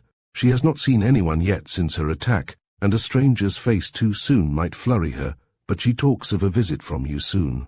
Pauline was fain to accept the state of things, and to go on, not understanding. Despite some confusion of ideas, she passed a pleasant evening, and it would have been more than pleasant, really delightful, but for a haunting dread about Mr. Rudge's Miss Primrose. For if this were she, then indeed Pauline's hopes sank far below zero. How could any man be expected to turn from such a Miss Primrose to look at her ordinary little self? She lay long awake at night, and came down in the morning resolved to find out more. But the resolve was baffled. Pauline could not tell how, and when another night came, she was still perplexed. A week passed thus, agreeably enough, but mysteriously. Pauline had determined to submit, and to await Miss Primrose's pleasure. Meantime she was very comfortable, treated not as a humble companion, but as an honoured guest, taken hither and thither to London sights, pictures, music, and aught else that she liked. Pauline wondered at herself sometimes for not being more spoilt by all this ease and enjoyment, but she took the whole soberly. Her heart was at Singleton, and the craving to return was sometimes unendurable. "I don't know what to say to my father," she broke out at length one day, a full week after she had come. The morning had been spent in work and reading, the afternoon in a gallery of pictures and park crowds. Now she was endeavouring, before dinner, to answer home letters, and she found herself in difficulties. "Can I help you?" asked Miss Primrose. "I suppose you could, but I don't mean to bother you with questions if it is too soon. Ask any questions you like. You really have been a model of patience. It is about Miss Primrose, not you but my father's friend. He and Nessie say I tell them nothing, and they want to know more about her. Am I to say that I have not even seen her, and don't know whether she exists, that it is all a mistake in fact? I don't think you need be quite so sweeping." "What do you mean by it all?" "I mean that you, of course, are not the Miss Primrose he knew 27 years ago. I'm afraid hardly, since I'm only 25 years old. You don't look so much." "No, but my name really is Viola Primrose. Some relation, of course. The question is, what has become of my father's Miss Primrose? I believe you know. And if I do, hasn't the time come for me to understand? Perhaps it has. The other Miss Primrose is upstairs, my old aunt. So you are right about the relationship. But you said her name is Mrs. Palmer. She married Captain Palmer 2 years ago, and lost her husband in 3 months. It was just a little interlude in a life of old maidhood. And my father never heard it. I suppose not. I don't know why he should. There has not been much intercourse, and one may so easily pass over the newspaper notice. Did Miss Primrose, I mean Mrs. Palmer, ever talk to you of having known my father?" Chapter 12, and a real Miss Primrose. Pauline's question, "Did Miss Primrose, I mean Mrs. Palmer, ever talk to you of having known my father?" brought the rejoinder, "I have heard his name, and a little about him, lately." Pauline sat thinking, and then, with some abruptness, put another query. "Do you know Mr. Rudge? I have known him all my life," her colour deepening suspiciously. "When he spoke of you as his Miss Primrose, I mean when he spoke of somebody, he meant you, of course." "Very cool of him," murmured Miss Primrose, her cheeks like 2 roses. "Did he say that? To you?" "Yes. I told him that my father's Miss Primrose must be elderly and plain. And he said, 'My Miss Primrose is young and beautiful.' I'm very much obliged to him. Now we have settled all that, haven't we? And you have asked no end of questions. Our next move is to go upstairs. I'll show you the real Miss Primrose of your father's youthful days. Come, is she well enough?" "Yes, I meant to take you in tomorrow at the latest." Pauline followed the light steps of Viola Primrose into a bedroom, where sat an invalid lady, well bolstered up with pillows. She was in appearance older than Mr. Ogilvy, and markedly plain, with large features, including a big crooked nose and prominent teeth. Undoubtedly, Miss Primrose Senior could never have been beautiful. The grey knitting in her hands was familiar to Pauline's eyes, since every day she had disentangled the chaos of dropped stitches, pulling out all that Mrs. Palmer did, and replacing the same with fresh work. Viola went forward and kissed the invalid's faded cheek. "Auntie, here we are," she said. "This is my new friend, Pauline Ogilvy, daughter of your old friend, Mr. Ogilvy." Mrs. Palmer smiled somewhat vaguely and held out a hand. "How do you do?" she said. "I am glad to see you. Is this the young lady who puts my work to rights?" "She is cleverer than you, Viola, and much cleverer than Nurse. Nurse is very stupid about my knitting. Has she gone downstairs, by the by? Ah, that is right. Miss Pauline Ogilvy, you say? Dear me, yes, I remember her father, years and years and years ago. You and he were great friends, were you not?" said Viola, motioning Pauline to a seat. "Why, yes, we were engaged." So Nessie's surmise had been right. A foolish affair, no doubt, very foolish. I was older than he, 8 years older. That doesn't do at all, and I ought to have known better. He was caught by a pretty face before we married, and broke it off. I don't think he could help himself. He ought to have helped himself, Pauline said, with severity. Ah, but I doubt if he could, my dear. He was always rather a weak sort of nature, you know. I'm sure he was very sorry, and he would have married me still if I had been willing. Let me see, the girl's name was— oh, Pauline, of course. But you are not like her, not in the least. She was fair and nice-looking. Poor Pauline. Oh, I didn't bear her any grudge, my dear. It was so natural. I never was handsome, and men think everything of that. Now, Auntie, protested Viola. It's true, my dear, as you'll find. You will never be at a loss for husbands, said Mrs. Palmer, with a fond glance. Viola echoed the plural noun under her breath. But it was quite natural that he should get tired of me. I told him so, and I made him promise, if he should be in any trouble, to let me know, and I would help him if I could. Just to show I didn't bear any grudge, you know. When he wrote the other day, he reminded me of that promise. I'm afraid I had pretty nearly forgotten it, but I was glad enough to be reminded. Evidently the romance of the old love story had long since died out. Mrs. Palmer was more interested in her grey stocking than in the fortunes of her quondam fiancé, though kindly pleased to help him if she could. She paused at intervals to count her rows, and she drew her brows together more seriously over a dropped stitch than over her long-past disappointment. 1,000 interests lay between those days and these. Pauline wondered whether, a quarter of a century later, she would be able to look back with equal composure to the Mr. Rudge of her youth. When you write to your father, you must be sure to give him my very kind recollections. Or, yes, Viola will tell you what to say. I get a little confused, and Viola manages everything. My dear, how many rows ought I to make here? May I show you? Asked Pauline, moving nearer, upon which Viola smiled and went away. It was very good of you to send for me, she said, when the work was proceeding. Viola settled it, my dear. Viola does everything. I don't know, I'm sure, how I shall manage when she is married. Is that likely to be soon? As soon as things can be arranged. She would not leave me before, but that cannot go on, of course. I will not have her sacrificed for me. It would not be fair. A useless old woman. Miss Primrose would not agree with you, I am sure. Viola is the sweetest girl that ever lived. But of course she must think of Mr. Rudge. No one could have told from Pauline's face the utter sinking of her heart. Then, it was true. Yes, was all she said. It wouldn't be fair to him to go on putting off.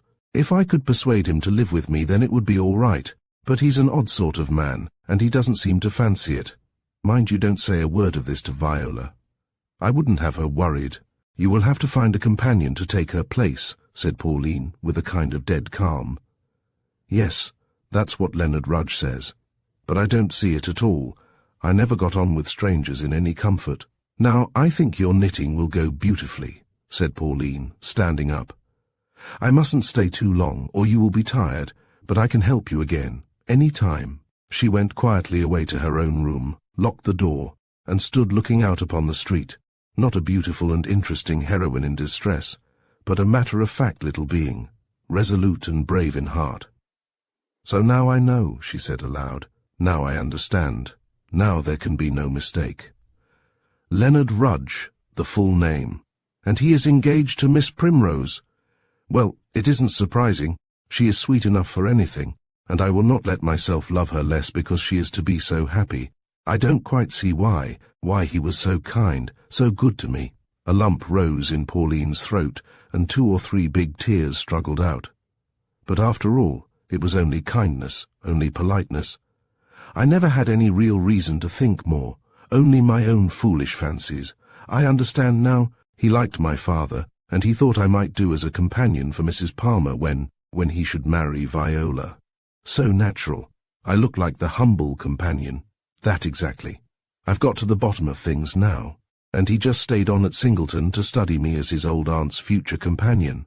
Odd that she should be my father's old friend all the time. I don't mean to ask any more questions now of any kind. I've been a goose, and nobody shall find it out. Chapter 13. 1 Dull Letters. You certainly do manage to send most dreadfully dull letters, complained Nessie, by post a fortnight later. Anybody else spending a month in London would have no end of things to tell. But you give us nothing except a dry list of the places you go to. Park, picture gallery, museum, picture gallery, park. That's about all, and I believe it is pretty much the same to you whether you go out or stay in, and whether you look at pictures or pull out the old lady's knitting. Mrs. Palmer must be a most prosy individual. And as for Miss Viola Primrose, I don't suppose I should think her so desperately pretty. You are always admiring some hideous person. I believe you thought Mr. Rudge handsome, and he is as ugly a man as one can come across. So he is engaged to Viola Primrose. I wish them joy, each of the other. He may be getting a pretty wife, but she won't be getting a handsome husband. Daddy and I did laugh over your prosaic way of stating the fact, just as if you had been expecting it all along. You needn't have made such a fuss, begging and imploring us not to repeat it. Who is there to repeat it to? I'm not likely to go to Mr. Rudge and say, Pauline says you're engaged to Miss Primrose. Besides, I couldn't if I wished, for he has vanished. Gone home, I believe. He is coming back, I suppose, some time, for he has the rooms overhead still, and he has left a lot of things littered about, so the landlady says. But she doesn't know when he will come, and I am sure it doesn't matter. I can't think, for my part, why he stays at Singleton at all. He ought to be where Viola Primrose is. I shouldn't like it if I were she. When are you coming back? Father says he can't settle any plans till you do, and it is over 3 weeks since you went. Is Mrs. Palmer paying you anything? It seems to me that you are just amusing yourself. Do pray write and say something. Singleton is horribly dull, and my father's clothes are all going into holes, and the weekly bills are higher than when you were with us. I can't help it. I don't know how to manage differently. So make haste and come, there's a dear. Your affectionate sister, Nessie. Pauline pondered long over her answer to this letter. She had felt herself impelled to mention Rudge's engagement to Viola, fearing lest Nessie's fancy might be captivated, and she had done so in the briefest and driest mode, requesting that the news might not be repeated. Nessie's answer was satisfactory as regarded that particular item of information, though not satisfactory in other respects. It spoke too plainly of the younger girl's indolent and self-gratifying habit of mind. After much consideration, Pauline wrote as follows. Dear Nessie, I am sorry my letters are so uninteresting, but you know I never was good at description.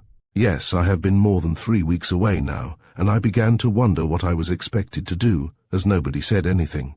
But yesterday evening, before your letter came, Mrs. Palmer gave me a £10 note, which she said I was to do what I liked with. I suppose she meant it as a sort of payment. So now we can pay off a few bills. Mrs. Palmer is so much better that she talks of going into the country next week. Have I told you that her country house is at Wokinghome? That explains about Mr. Rudge and Miss Primrose. I mean, it would explain if I didn't know now all about things. Mrs. Palmer and Miss Primrose live only about 2 miles off from Mr. Rudge, which isn't much. And years ago, when Miss Primrose wasn't an orphan, Mrs. Palmer lived with Mr. Rudge, only she was Miss Primrose then. I am afraid you will say that all this is confused. However, Wokinghome is only a few stations from Singleton, so on Monday we are all going to Singleton for 2 or 3 nights. I shall come home, but I am afraid not to stay. Mrs. Palmer is very anxious to take me home with her. I suppose the idea is that I am to be her permanent companion when Viola Primrose marries. She says I suit her so well. It isn't what I should choose, for many reasons, but one cannot always do exactly what one would choose. Little dreamt Nessie, when reading these simple words, of the pain that lay behind them, of how Pauline's whole being cried out against the prospect of a home so near that of Leonard Rudge, when he should be married to another. Yet, if it were her duty, one cannot always do exactly what one would choose, wrote Pauline bravely. Though I do assure you, Nessie, I would much rather be at home with you and my father. It is quite as hard for me as it is for you, but I am sure these things are arranged for us, and if it is right, I don't mean to preach, but you know what I mean. One has to be willing to do what is right, even against one's own will, if one is to be worth anything in life. Sometimes I suppose one is glad later on. Dear Nessie, I do want you to try to be courageous, and to take care of my father, and to make things comfortable for him. It does need trying, but I am sure you can learn. Anybody can. It only needs willingness. The beginning is always a little hard. You see, we can't possibly live all together on our present income, and I don't think you would like to go out. So I must. Mrs. Palmer and Miss Primrose want to talk things over, I believe, with my father, but they don't say much. I asked if you should find lodgings, but they say a friend will be there on Monday to look out for them. I fancy they mean Mr. Rudge. Now you must forgive me for writing so plainly, and believe me, your affectionate sister, Pauline Ogilvy. Chapter 14. Still among perplexities. Home once more. Pauline felt as if she had been away from Singleton for months. If only she could banish him from her thoughts, she might reconcile herself to the life of a companion. But how could this be? Mr. Rudge seemed to meet her at every turn. Of course it must be Viola that attracted him. Why else should he come down and find lodgings for Mrs. Palmer? But how could she bear to live near him? The thought stuck in her throat, and try as she would, even money matters scarcely interested her. "I am so thankful that we can meet some of our liabilities," said Pauline with an effort, as she sat with her sister on the evening of her return home. "Father thinks everything will turn out right in the end, and it is so difficult to make him take definite action. Even now he hesitates which bills should be paid, and £10 is so little." "Oh, leave money matters tonight, Pauline. The Primroses and Mr. Rudge are only here for a few days. Let's have some enjoyment. The monotony of this place fairly killed me while you were away. If only we could get free and live within our means, there would be no need—" Pauline stopped. "I mean, we must think and plan to be economical. There's the money we have in hand. It might be good enough to balance some difficulties." Then she thought again of Mr. Rudge.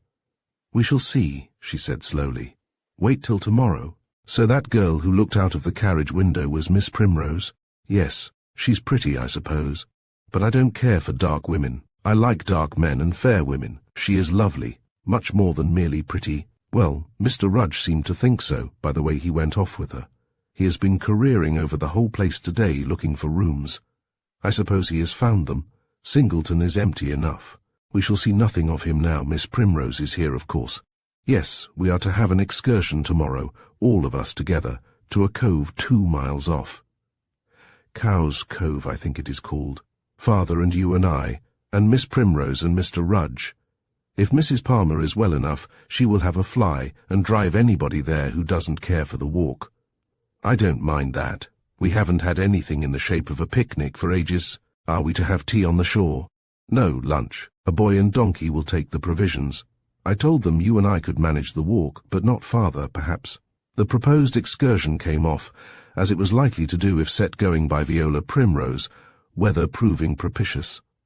After much cogitation it was decided that Mr. Ogilvy, Mr. Rudge and the 3 young ladies should all walk to the cove, and that Mrs. Palmer should drive to the spot after lunch, ready to give a homeward lift to any who were unequal to further exertion. Mr. Ogilvy showed an unlooked-for readiness to exert himself, and Nessie did not mind fatigue when it became a question of amusement. For a while they walked all 5 abreast, holding general conversation. When the nature of the path rendered this impossible, Pauline did her best to slip behind with her father and Nessie, but she was not allowed.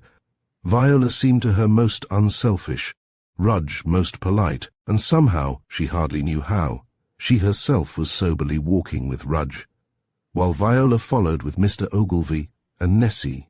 Pauline felt the state of things to be wrong, and the pleasure was a painful one. She grew absent and sad under the struggle, asking herself again and again whether it would not be needful and right to sever utterly all connection with him, till she should have mastered her heart.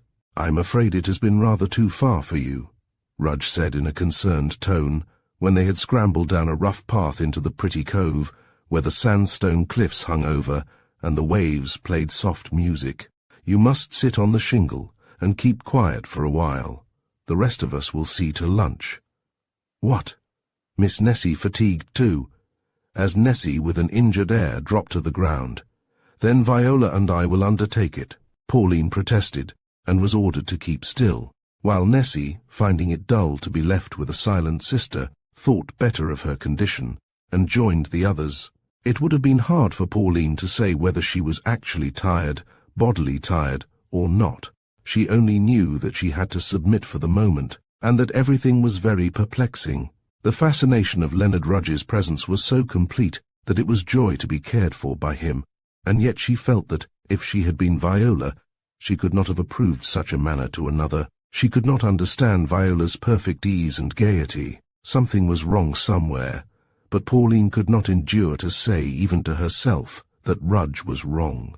The bitter sweetness of the day was getting to be too much for her, and the bitterness was fast overmastering the sweet. Seated there alone, under the overhanging cliff, she came to one clear conviction. Whatever else might be involved, she could not go to live with Mrs. Palmer. It would not be right. She had to conquer this unbidden love, and to place herself within easy reach of Rudge was not the way to conquer any place rather than Wokinghome for me, she told herself firmly. A spot was fixed upon, not far from the cliffs, and lunch was spread. Pauline presently joined the merry group, protesting that she was quite well and not tired, though Viola accused her of being pale still. She did her best to laugh and talk like the rest. The bill of fare included sandwiches and meat patties, rolls and butter, tartlets, cakes and lemonade, enough to satisfy even appetites sharpened by a long walk in sea air. Pauline alone dallied with her food and disposed of little. Try something else. That doesn't suit, evidently, Rudge said, smiling and offering a meat patty. Oh, it is as nice as possible. I only forgot, Pauline answered with a blush. I'm eating. Any amount. Pauline always has such a good appetite, said Nessie complacently.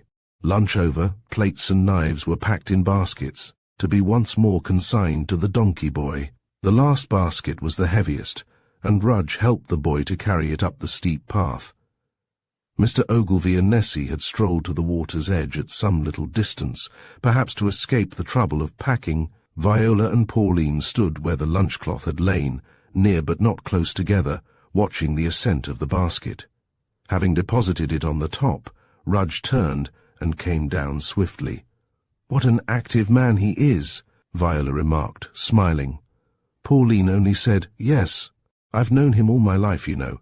Not merely as a cousin, but more as a brother, and he has always been the same, always ready to do any kindness for anybody. Everybody likes Leonard." "You do, of course," thought Pauline.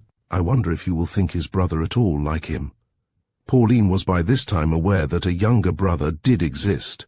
She could not but be aware of the fact, since she had seen at least a dozen photographs of him. And since Viola was always talking of Percy, Viola spoke of Percy much oftener than of Leonard, and this seemed to Pauline quite natural. It was not Pauline's way to talk most of the things or people she most cared for. "Are they alike?" she asked. Hitherto she had rigidly adhered to her resolution to ask no needless questions about Rudge or his belongings. Some say yes, some say no. I see a likeness. "Pauline, when I am married—" Pauline unconsciously drew a pace or two farther away. "Are you in a hurry to go? I wanted particularly to say something to you about—" A shout from Rudge interrupted them, a sharp, loud cry, as of warning. He was descending the path when he stopped to utter this shout, throwing up his arms with a wild gesticulation. "What can he mean?" exclaimed Viola, turning to look in his direction. Pauline saw all. A large block of stone was in the act of detaching itself, in the act of falling towards them, so far as could be judged in one instantaneous glance. Viola, standing between Pauline and the distant Leonard Rudge, standing with her back to Pauline and her face to Mr. Rudge, was exactly in the line of its descent, while Pauline's last move, a little to the left, had placed her nearly, if not quite, out of that line. A further retreat in the same direction would ensure safety to Pauline. But Viola. It might seem that there was no time for Pauline to think, yet in a time of emergency thought is wonderfully rapid. Pauline was quite collected, and in that fraction of a second, she knew that if she fled away from Viola to the left, she would escape. But if she crossed the path of the coming danger, she and Viola might both escape. True, in the latter case, both might be struck down, yet it was only a might be. In the former case, her own safety was not more assured than Viola's injury, for Viola did not understand the peril. She stood with her back to Pauline, gazing with innocent surprise at Rudge. If Pauline fled the opposite way, there was no possibility of making her understand. All this came to Pauline in one flash. Words were not formed in her mind, but resolution was coincident with action. She saw, felt, and did in the same moment, the same part of a moment. Succession of ideas no doubt there was, but a mental microscope would have been needed to make the succession apparent, even to her own mental vision. "Run, run," she shrieked as she sprang towards Viola, and Viola fled in advance of her, terrified at she knew not what. The block fell and was shattered into fragments, which bounded seaward. Viola escaped unhurt, but a large lump flung Pauline to the ground. Chapter 15. Mr. and Mrs. Rudge. Pauline, my dearest." It was like a dream to Pauline. She came to herself quickly, conscious of pain somewhere, but not yet able to localize it. Distant cries in Nessie's voice reached her first, then a sob close at hand, then a deep masculine utterance of wonderful words. "My dearest!" And she opened her eyes to see the ruddy face she so well knew bending over her, almost colorless. "You are not hurt. Tell me," he implored hoarsely. "It's nothing." "I'll get up," said Pauline, and she actually pulled herself to a sitting posture. There she had to pause and lean against Viola, very white. "I'm a little stunned, I think," she murmured. "Is nobody else hurt?" "Nobody else, you dear, brave girl," said Viola. "Nessie is only frightened. She won't come near or let your father come. And Viola is safe." Pauline looked at Rudge, smiling her congratulation. "I've saved her, for you," she said. Then remembrance came of those words, "Pauline, my dearest," and a sharp pain darted somewhere. She had to pause and think where. "My arm, I believe," she said. "Only the arm, nothing worse." Viola was feeling the arm gently. "Not broken, I hope," she said. "But what are we to do?"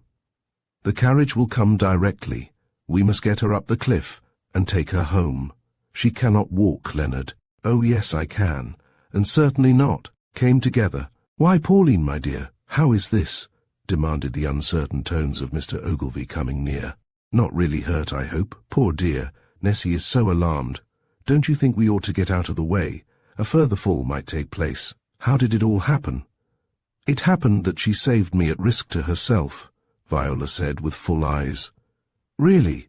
uttered Mr. Ogilvy incredulously. He was so used to think of Pauline as only a useful mender of stockings that any touch of the heroic in her life came as a surprise, hardly even a pleasant surprise, for people do not like to find themselves mistaken in their estimates of others. "Nothing else could have saved Viola," said Mr. Rudge, hoarse still with strong emotion. Pauline believed it to be an emotion of thankfulness for Viola's escape, and yet, had she heard those words aright? And if so, what did they mean? "Yes, we should get out of the cove as fast as possible," Rudge continued. "I had no idea it was such an unsafe spot. Will you see to your younger daughter, Mr. Ogilvy? I shall carry Pauline, Miss Ogilvy, I mean, up the cliff."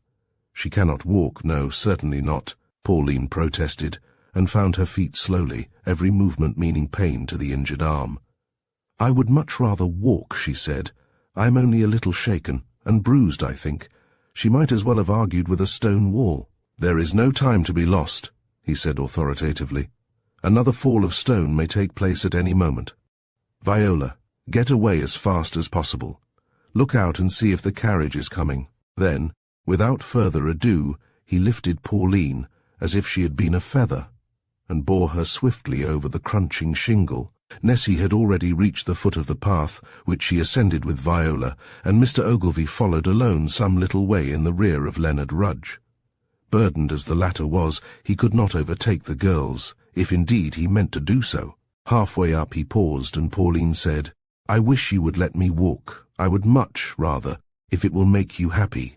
We are out of danger now, and need not hurry, thanks." Pauline was glad to find herself in a normal position. She stood still to smooth her ruffled plumage and winced. "Ah, the pain is bad, I'm afraid." "Yes. I suppose the stone came against that arm." "No, the stone must have spent most of its force. It merely knocked you down and you fell upon your arm. You are not fit to walk, Miss Ogilvy." Or a pause.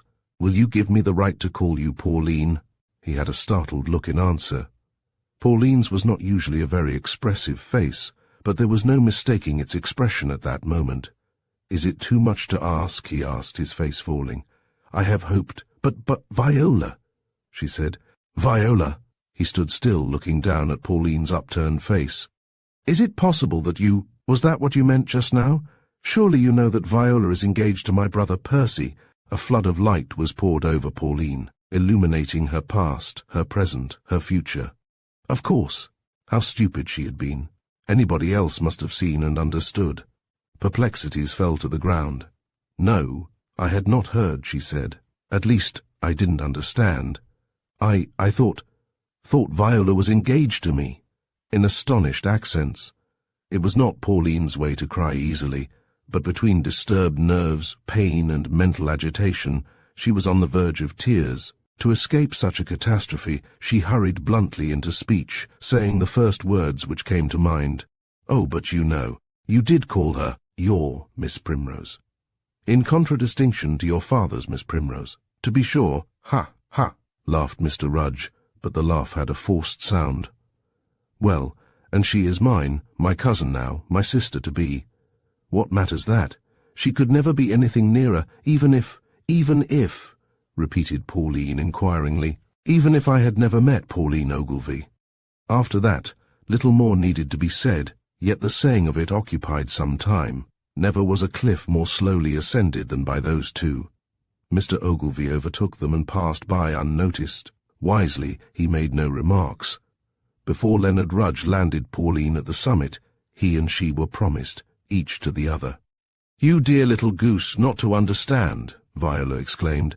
"When the state of affairs was revealed, Aunt Viola said she had told you, so of course I didn't explain, and you asked no questions. But I'm sure I must have talked of Percy 100 times. Yes, and hardly ever of Mr. Rudge," said Pauline. "I thought you were shy." "Shy? Ah, you don't know me, do you?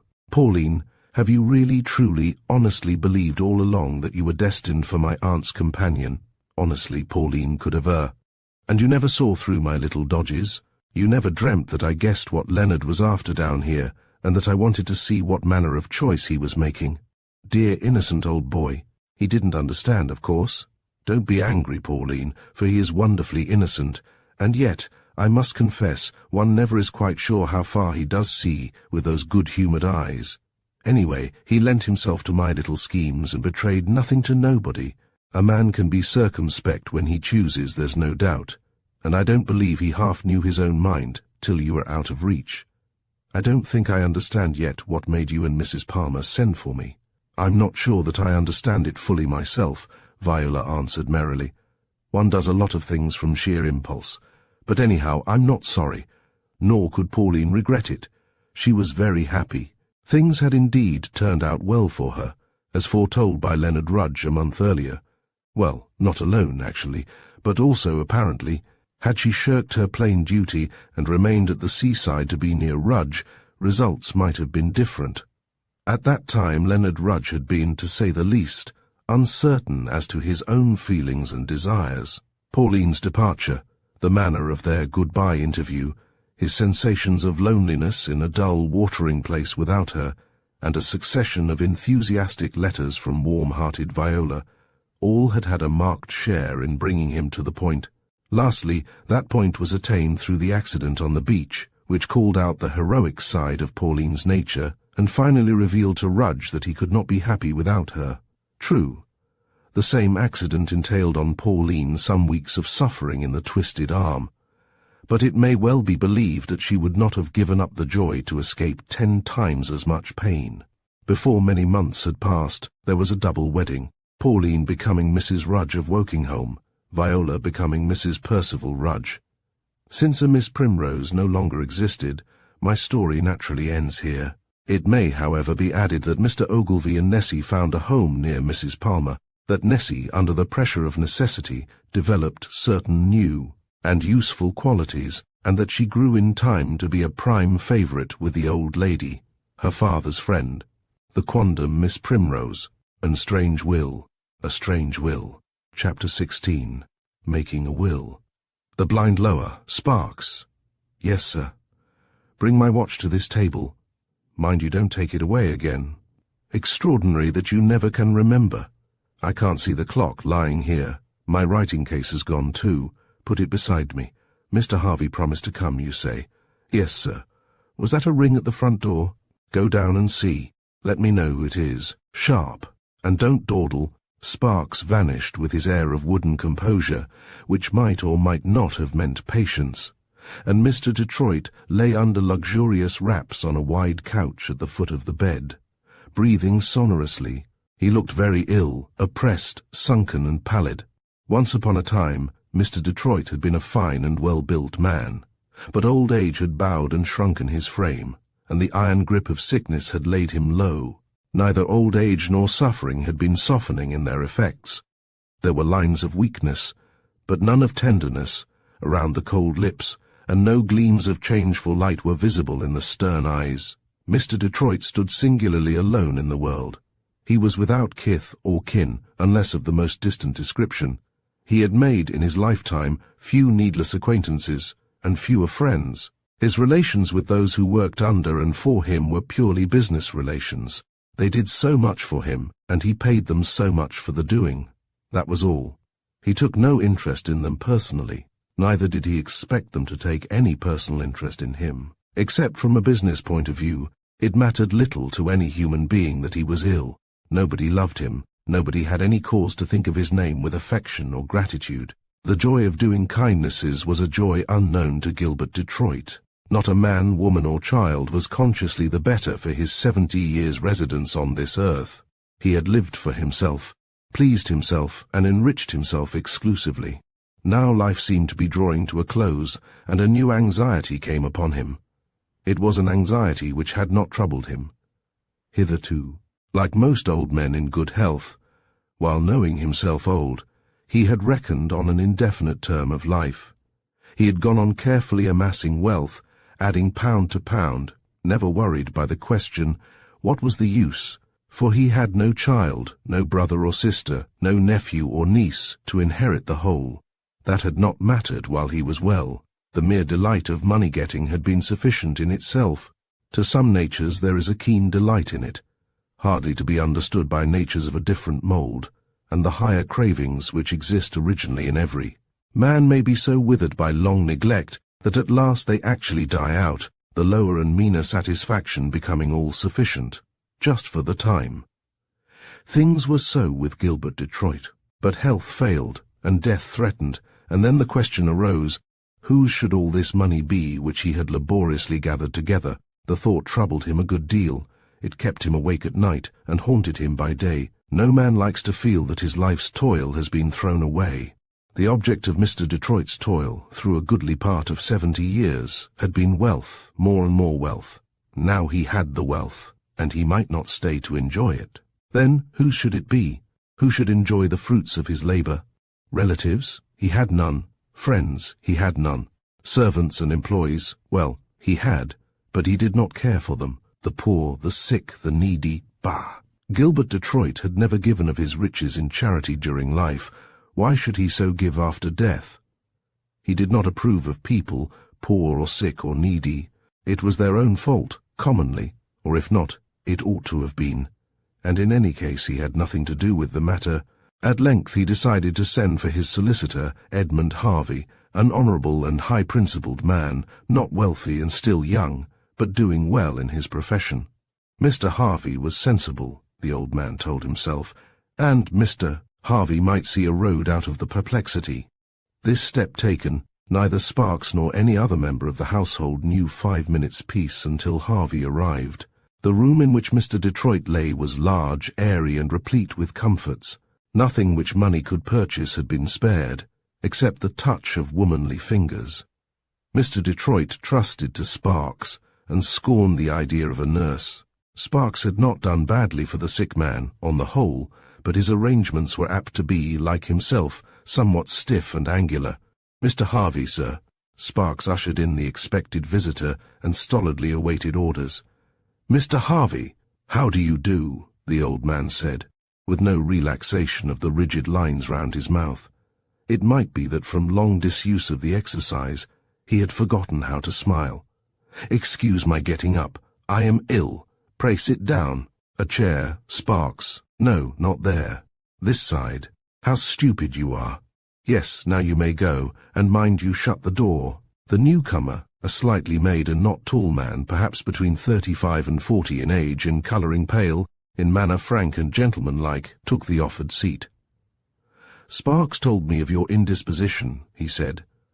I am sorry to hear it. A chill, I believe. A chill originally, perhaps.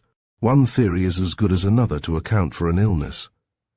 Are you feeling somewhat better? Not better at all. Not likely to be so, was the tart response. After a pause, Mr. Detroit continued, I have seen a doctor, to please my man. Quite useless, for I knew that nothing could be done. My father died in the same manner, and I have no faith in physicking at my age. But Sparks was urgent, and I consented to call in Sir William Mann, just for an opinion. I told him plainly I didn't require any medicine, didn't believe in medicine, and he told me quite as plainly that in that case he could do nothing for me, and his coming again would be useless. I like outspokenness, and I liked the man. We shook hands over it, and I shall try something that he recommended, but it will make no difference. I don't mean to say that there is immediate danger, only it is the beginning of the end. He spoke with a hard and chilly indifference still, as he might have alluded to a necessary business journey.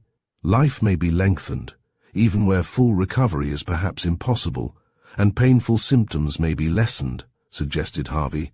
You are wise at least to try what can be done. Mr. Detroit shook his head impatiently.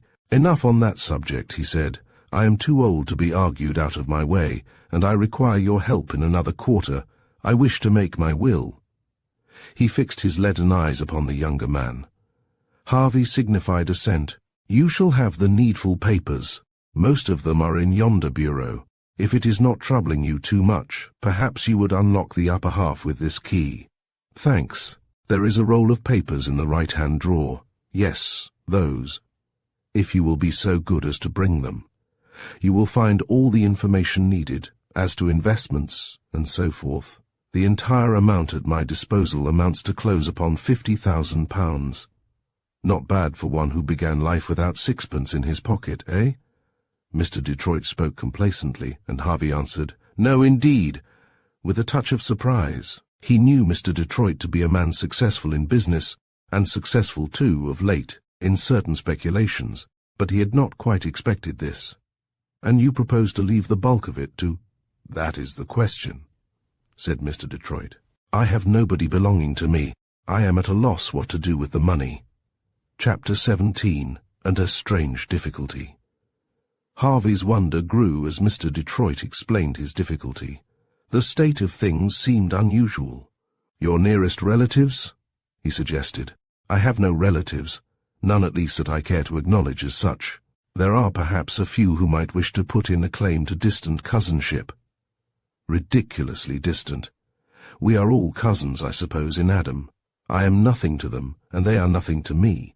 Practically I stand alone. Surely you were aware of this? Harvey might have heard the fact before, but he had not grasped it. He intimated as much.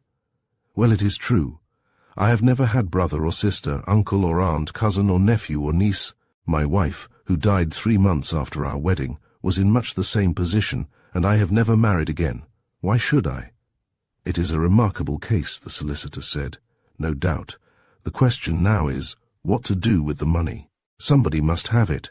If you have no relatives to claim a share, what of your friends? I have none, the old man curtly replied. None?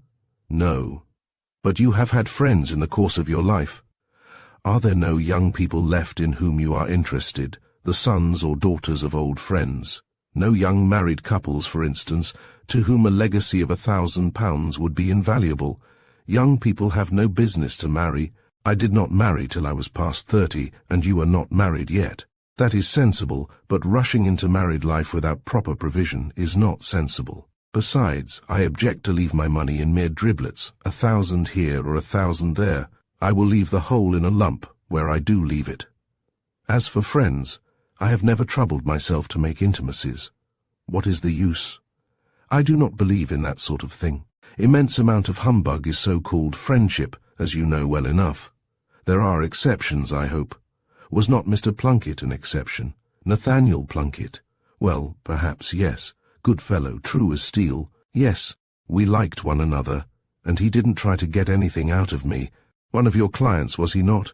You are aware that I was present when he met his end. By drowning, I drowned within sight of land. Most unfortunate event. I was one of the spectators. No help could reach him soon enough. That was, how long ago? Dear me, time flies. Why, it is over 6 years ago. But Plunkett was a good fellow, well-meaning and so on. It must have been a great shock to you. It was a warning. A man past 60 has no business to get out of his depth when bathing. Absurd. Yes, he went after a girl, I believe, and lost his own life without saving hers. He should have left that sort of thing to younger men. Mr. Plunkett left no children, I suppose. Plunkett never married, and I have nothing to say to his brothers. Difficulties seemed to thicken. Harvey sat patiently, pencil in hand, waiting for something to note down. Your servants, he suggested. I believe most of them have been long in your house. Probably you would wish to leave them legacies. Well, yes, I have no particular objection. Not much sense among them, but they do tolerably well. £10 apiece. Harvey had expected to hear of £100 apiece, perhaps more for Sparks. Your manager? He proposed next, referring to Mr. Detroit's house of business in the city. He has served you faithfully, and work has told upon his health.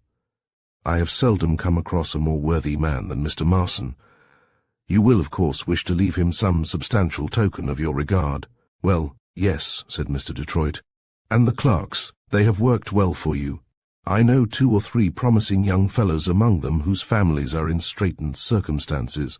Well, yes, said Mr. Detroit peevishly. Would you like me to get a list of their names and call again? If you choose. Just as you choose, said Mr. Detroit. You may put them all down at £10 apiece. But Mr. Marson, put him down for £100, with evident reluctance. Then a pause came. The £200 or £300 thus bestowed would make small inroads into the 50,000. I really don't see that you can do better than to leave the bulk of your money to some charitable institution, Harvey said at length. A further attempt in favour of Mr. Marson having failed, the building and endowing of a hospital, for instance, or of an asylum. Or what should you say to a church in some needy part of the East End? Mr. Detroit was not fascinated by the proposal. Plainly it was distasteful. Through about 70 years of life he had existed purely for self, had thought only of self, had ignored the claims of the poor and suffering, and through the latter half of those 70 years he had not cared to darken the church doors on his own behalf. To such a man, the bestowal of £50,000, the fruits of his life work, upon hospitals, asylums, or church building, would naturally seem only 1 degree removed from tossing the same into a gutter. "I'll tell you what," he said suddenly with an air of relief. "I shall leave it all to you, and you may do what you think best with the money. That will be my wisest plan. Why didn't I think of it before, and save myself all this bother? Yes, you shall have the whole." Harvey stood up. "I beg your pardon," he said gravely. "You are very good to form such a plan, and I am far from ungrateful. But I could not accept so serious an offer at a moment's notice. I must have time for consideration. Will you let me say goodbye now, and call again tomorrow?" Certainly. Goodbye." "But my mind is made up," said Mr. Detroit. Edmund Harvey lingered one moment, looking down with pity upon the old man in his wealth and dire poverty. "Would you not like to see a clergyman?" he asked. "A clergyman? What for? It might be a comfort. You are ill, you know, and perhaps I shall be better now that weight is off my mind. Yes, I'll leave the money to you, Harvey. It couldn't be put to a better use.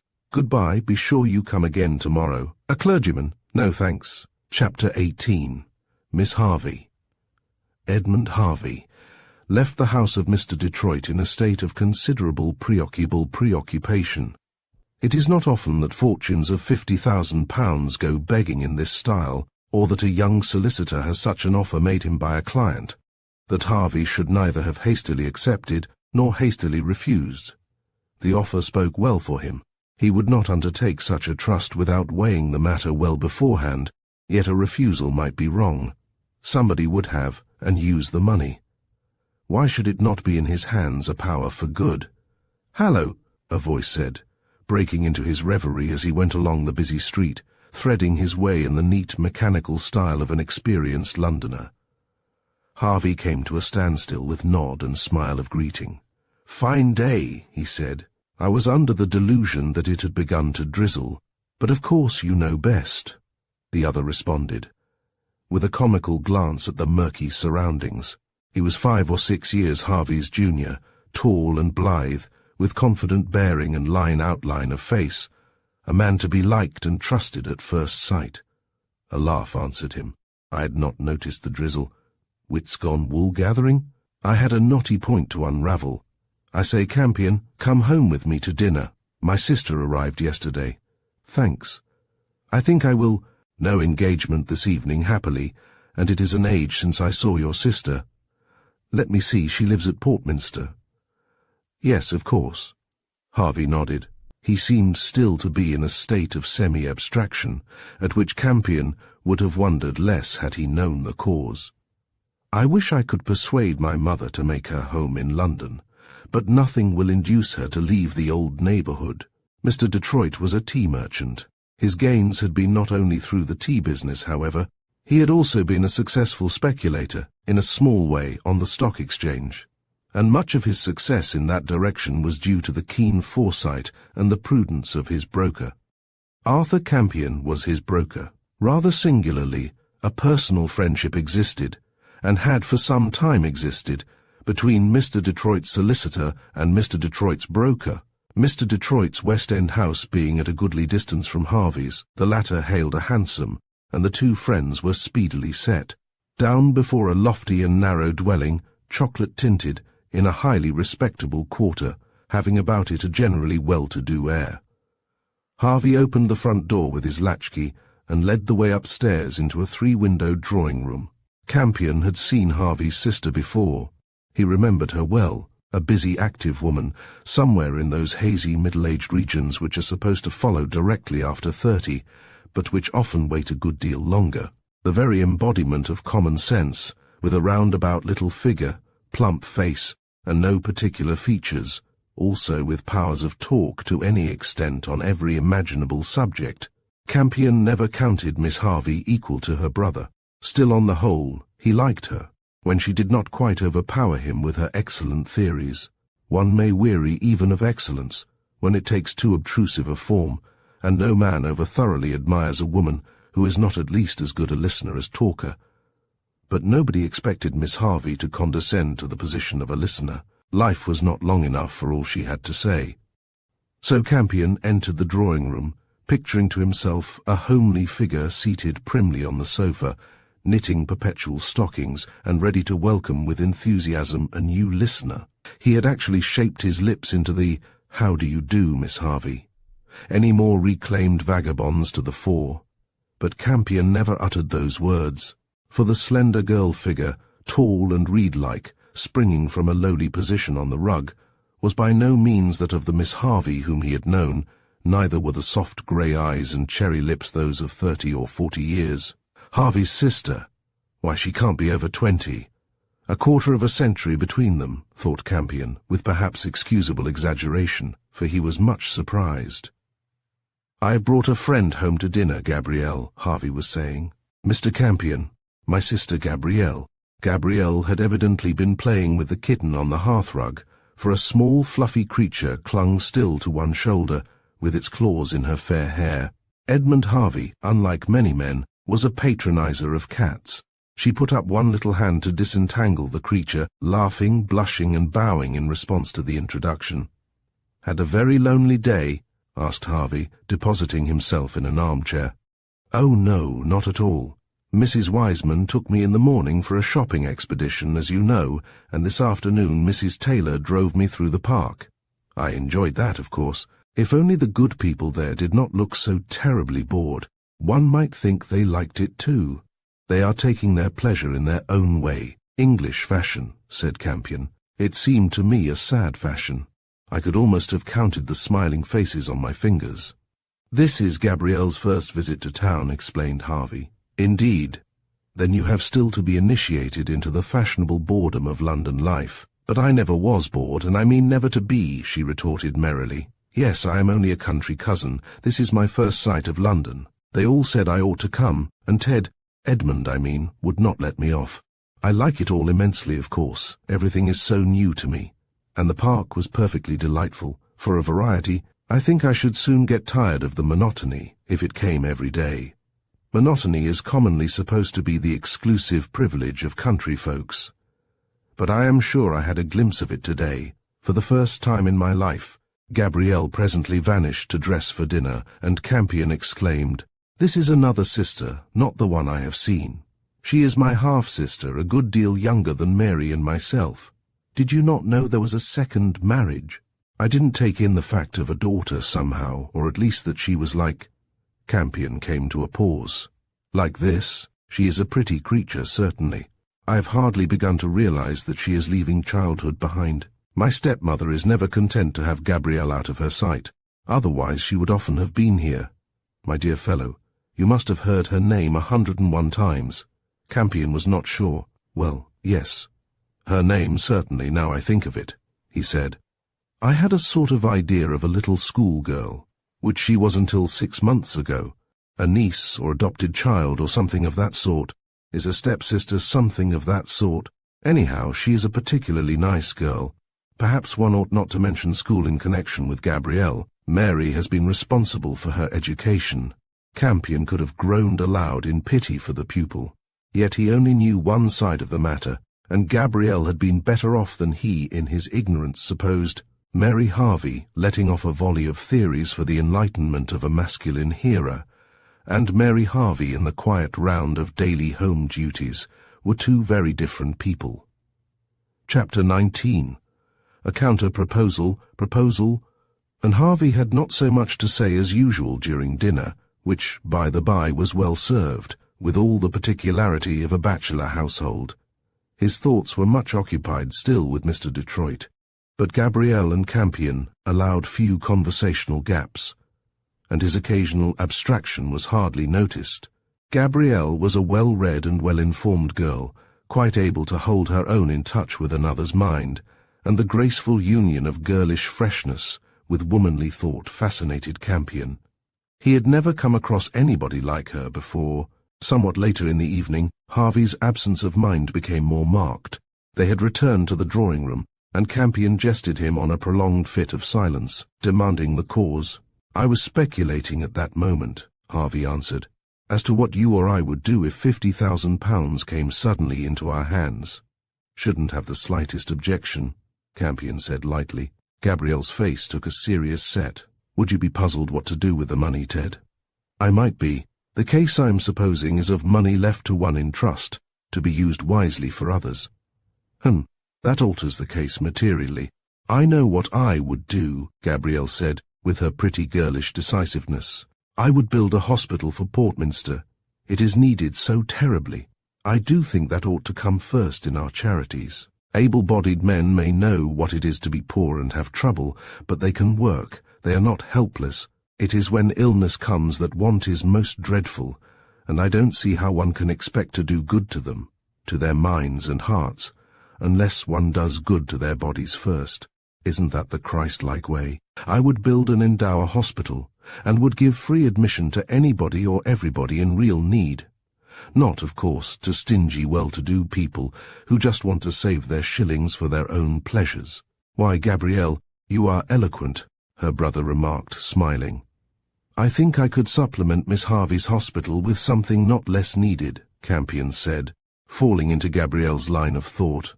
"I should like to start a country or seaside home, to lessen the number of the hospital patients. No, not a convalescent home, but a place where one might send the worn-out city poor at little or no cost. The deserving poor, I mean. Hard-working fathers and toiling mothers, for instance, just to give them the change they need before they break down." "I like that idea," murmured Gabrielle. "Hospitals and convalescent homes are well enough, but they come after the breakdown," pursued Campion, warmed by her sympathy. "I would try in some cases to forestall the need for either. There are poor fellows whom I know at this moment, going on hard and fast for a crash. They can't get away, can't afford journeys or lodgings. A fortnight in the country might set them up for months, and they can't have it. Just the old story, you know, the breadwinner failing, everything depending on him, and nothing to be done." Harvey sat in thought as the others talked. A new idea had dawned upon him, Next day, he found his way once more to the bedroom of Mr. Detroit, and was greeted with the abrupt observation, "My mind is still made up.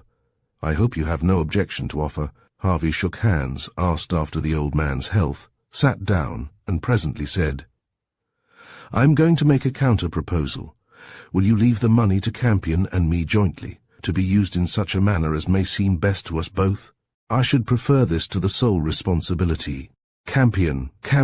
Why Campion particularly? But I don't know that I have anything to urge against the plan, if you wish it. Campion will do well enough, jointly with yourself. Yes, if you like. The matter was arranged thus. The will was in due time drawn up, not of course by Harvey himself, signed and witnessed, with the exception of a few small legacies. The whole sum which lay at Mr. Detroit's disposal was left between Edmund Harvey and Arthur Campion, to be employed by them as their united wisdom should dictate. For charitable purposes was rather implied than stated, and rather by Harvey's wish than by Mr. Detroit's. But after all these preliminaries, Mr. Detroit did not die. Whether from the removal of a weight from his mind, whether from the medicine he had consented to try, or whether from his native force of constitution, instead of getting worse, he began to improve. At first he refused to believe in the possibility of a change for the better. Having doggedly made up his mind that death was inevitable, he hardly cared to be disturbed in the belief. It upset his plans, so to speak. Nevertheless, as days went on, there could be no denial of the fact. He was stronger, he suffered less, he had a better appetite. By and by he could leave his room, then he was able to drive out. And at length he might once more be seen in his counting-house, or hovering about the regions of the stock exchange. He was not, of course, sorry to come back to life. Few men are, even when they have treasure in another world, and Mr. Detroit had no treasure there. Had he gone, he would have left behind him all that he cared for. Perhaps this fact dawned upon him faintly.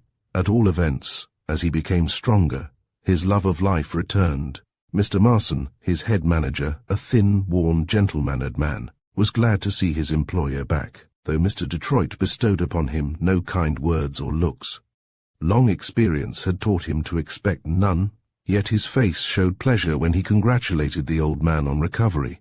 The clerks ventured upon no such congratulations.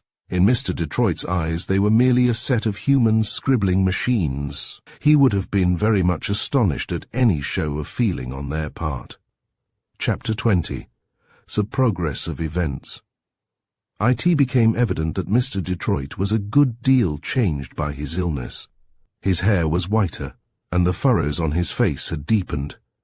Moreover, he walked with a somewhat trembling gait, and seemed altogether unstrung, not so entirely master of himself as he wished always to appear. In another respect also there was a marked alteration. He grew more chatty, more garrulous, more disposed to let slip whatever happened to be in his mind. Mr. Marson was the first to remark upon the new phase of affairs. A quiet man, given to few needless words, scrupulously exact and honourable in all his dealings. Marson was just one of those toiling and worn-out fathers who might be benefited by such a scheme as the one Campion had suggested to Gabrielle. He had an invalid wife, one daughter, and numerous boys.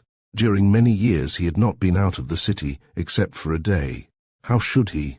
Prolonged and hopeless ill health in his wife was a ceaseless drag upon his resources, and the needs of his young growing family seemed never to be satisfied.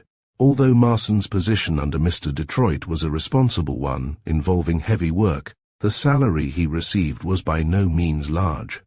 Mr. Detroit habitually ground down his subordinates to the lowest possible terms. What did they want with more? He sometimes asked. And though of late, when seemingly about to quit this world, Mr. Detroit had found a difficulty in settling what to do with his wealth, yet now that he had come back to a measure of strength, he showed himself as keen as ever in business, as eager to amass more money, as resolutely bent upon saving. The ruling passion would be strong even in death with him. I had a curious talk with Mr. Detroit this afternoon, Mr. Marson observed one evening to his daughter. They were together in the shabby small drawing-room of a small house. The younger boys were in bed, the elder boys were learning their lessons elsewhere. Mrs. Marson could seldom come downstairs. All the cares of housekeeping and of nursing devolved upon the shoulders of this slim, pale girl with large, wistful eyes, grey eyes, not unlike those of Gabrielle in colour and size, but how different in expression. Ella was only 17, a whole year younger than the fair and light-hearted Gabrielle. She might have been 10 years older if one judged by her prematurely burdened and serious look. "With Mr. Detroit?" she repeated, looking up from the child's sock over which her fingers were busy. "He kept me quite a long while, chatting about his own affairs." "Mr. Detroit never used to be so communicative. What was it all about?" Ella asked, and then she flushed up for a moment, the bright colour fading quickly. "If he thought rather more about your affairs, father, it wouldn't be so very surprising after all these years." She could be resentful for others under the long pressure of daily life, and she had not attained to her father's enduring patience. "My dear, Mr. Detroit counts me amply repaid for all my services. He has said as much to me." "But it was curious," Mr. Marson continued, unheeding a slight exclamation from Ella, "very curious. He spoke of his illness, and of the extreme perplexity he had felt as to the disposal of his money. The matter seems really to have weighed upon him. After a good deal of hesitation, he decided to leave the whole to Mr. Harvey and Mr. Campion, with the exception of a few small legacies. You see, he has no near relatives, no relatives at all, some say, and has made his own fortune. He is, of course, perfectly free, but the decision struck me as, well, rather singular. I know who has made a great deal of his fortune for him. I have tried to do my duty, Ella, that is all, and he has not done his, so that ought not to be all." "It is well that we are alone," Matson observed, "but you would not say this to another. Mr. Detroit has kept strictly to the original agreement. I have no just cause for complaint. Some in his place, prospering as he has prospered, might perhaps, but I see no use in suppositions. If I were a younger man, I should press for an increase of salary. As things are now, I hardly dare to venture. Many an unencumbered man would gladly step into my place on my present terms, and if I lost the work, it might be hard to find another opening equally good. I am not the man that I was. If not, it is work for Mr. Detroit that has worn you out, father. Come, I shall be sorry that I have told you so much. I did not mean to excite you. My dear, this must not go any further. Mr. Detroit made no mention of secrecy, still it ought not to become known through us." Ella promised silence, and kept her word. The thing did become known, however, not through the Marsons, but through Mr. Detroit's own newborn talkativeness.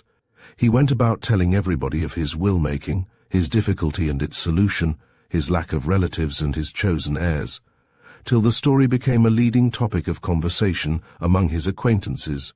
Certain needy individuals of the sharper class, whose tie of consanguinity with Mr. Detroit existed probably in Japhet, began thereupon to prick up their ears. Many months had slipped by since Mr. Detroit's illness, and it happened that for about a quarter of a year Harvey had held no intercourse with the old gentleman. He had been very busy, time had gone fast, and he had no especial call in that direction. One murky February afternoon, as he passed rapidly along the crowded pavement of Cornhill and turned down a side street, blocked with huge vans and patient dray horses, Harvey narrowly escaped colliding with his friend Campion. Each exclaimed "Hallo," and each recoiled. "The very person I wanted to see," burst simultaneously from two mouths. "You first," Harvey said, smiling. "Mine is not business, merely about, but go on." Campion wore a disturbed look. "Merely about, yes, pray tell me. I hope your sister is well." "Mary? Oh, perfectly well. I'll tell her you kindly made inquiries. What had you to say?" Campion seemed for a moment to have forgotten. "Do you know that Matson is ill?" he asked, after a pause. "No, poor fellow. I don't know what is the matter. Overwork and underfeeding, I suspect. And how on earth they are to get on, I don't know either. Mrs. Marson has been worse lately, suffers terribly. And that poor girl, it's enough to kill her. I'll look in and see them. Something ought to be done. I have a great respect for Marson. There's something else. Mr. Detroit has broken down again. Seriously? Hopelessly, I am told. Not many weeks to live." Harvey was pursuing his way along the quieter side street. Campion having turned to accompany him.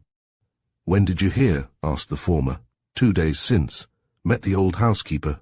The breakdown seems to have been unexpected, but from her account he evidently hasn't been himself for a month or so. Sparks is turned off, and a new man installed. The old woman is very indignant, of course." Said Harvey. Campion lowered his voice. "If I were you, I would look up the poor old fellow. I hear from another source that a set of harpies are after his money, getting him to make a new will. Nephews and cousins innumerable have suddenly turned up, and he believes it all. A regular organized attack. He won't see a doctor, so there's nobody to interfere, except you. He has no nephews, and no cousins within 4 or 5 degrees. There may be cousins of the 50th degree. They are laying claim to some sort of connection, so I am told. You had better test the truth of the report and see that the poor old chap isn't swindled out of everything he has. They would find him a tough enough customer in health, but things are different now. I have no more to tell you." "What had you to say?" "Nothing much. My sister is coming again." "Your sister? The eldest, of course." "No, Gabrielle." "Oh, indeed." And Campion endeavoured not to seem too delighted. "Mary is your favourite, no doubt. That stands to reason. She is such a good, deserving creature. I like her to be appreciated, and Gabrielle is a mere chicken. My dear fellow, don't look so furious. You are coming out of your way, I'm afraid. Don't take another step. I'll tell you all about Gabrielle another day. You must come to meet her, though she isn't Mary. And meantime, Mary shall be sure to hear of your kind inquiries. I'll write to fix an evening. Goodbye." Harvey walked laughingly off in one direction, and Campion strolled dreamily in the other. Business, noise, crowds, murky sky, all were forgotten. He walked through light and trod upon air the rest of the day. Chapter 21. Nathaniel Plunkett. "Mr. Detroit." "Yes, sir. Certainly, sir. He is seeing friends, though not able to leave his room. Pray step in, sir." Harvey stood at the front door of Mr. Detroit's house. The servant who opened the door to him was young and sharp-eyed, manifestly a new importation. Was this Sparks' successor? Sparks had not been wont commonly to answer the doorbell. "Will you please, sir, to wait your turn in the dining-room?" The man moved in that direction. "Wait my turn? What for?" "Stop," Harvey said. "I don't understand."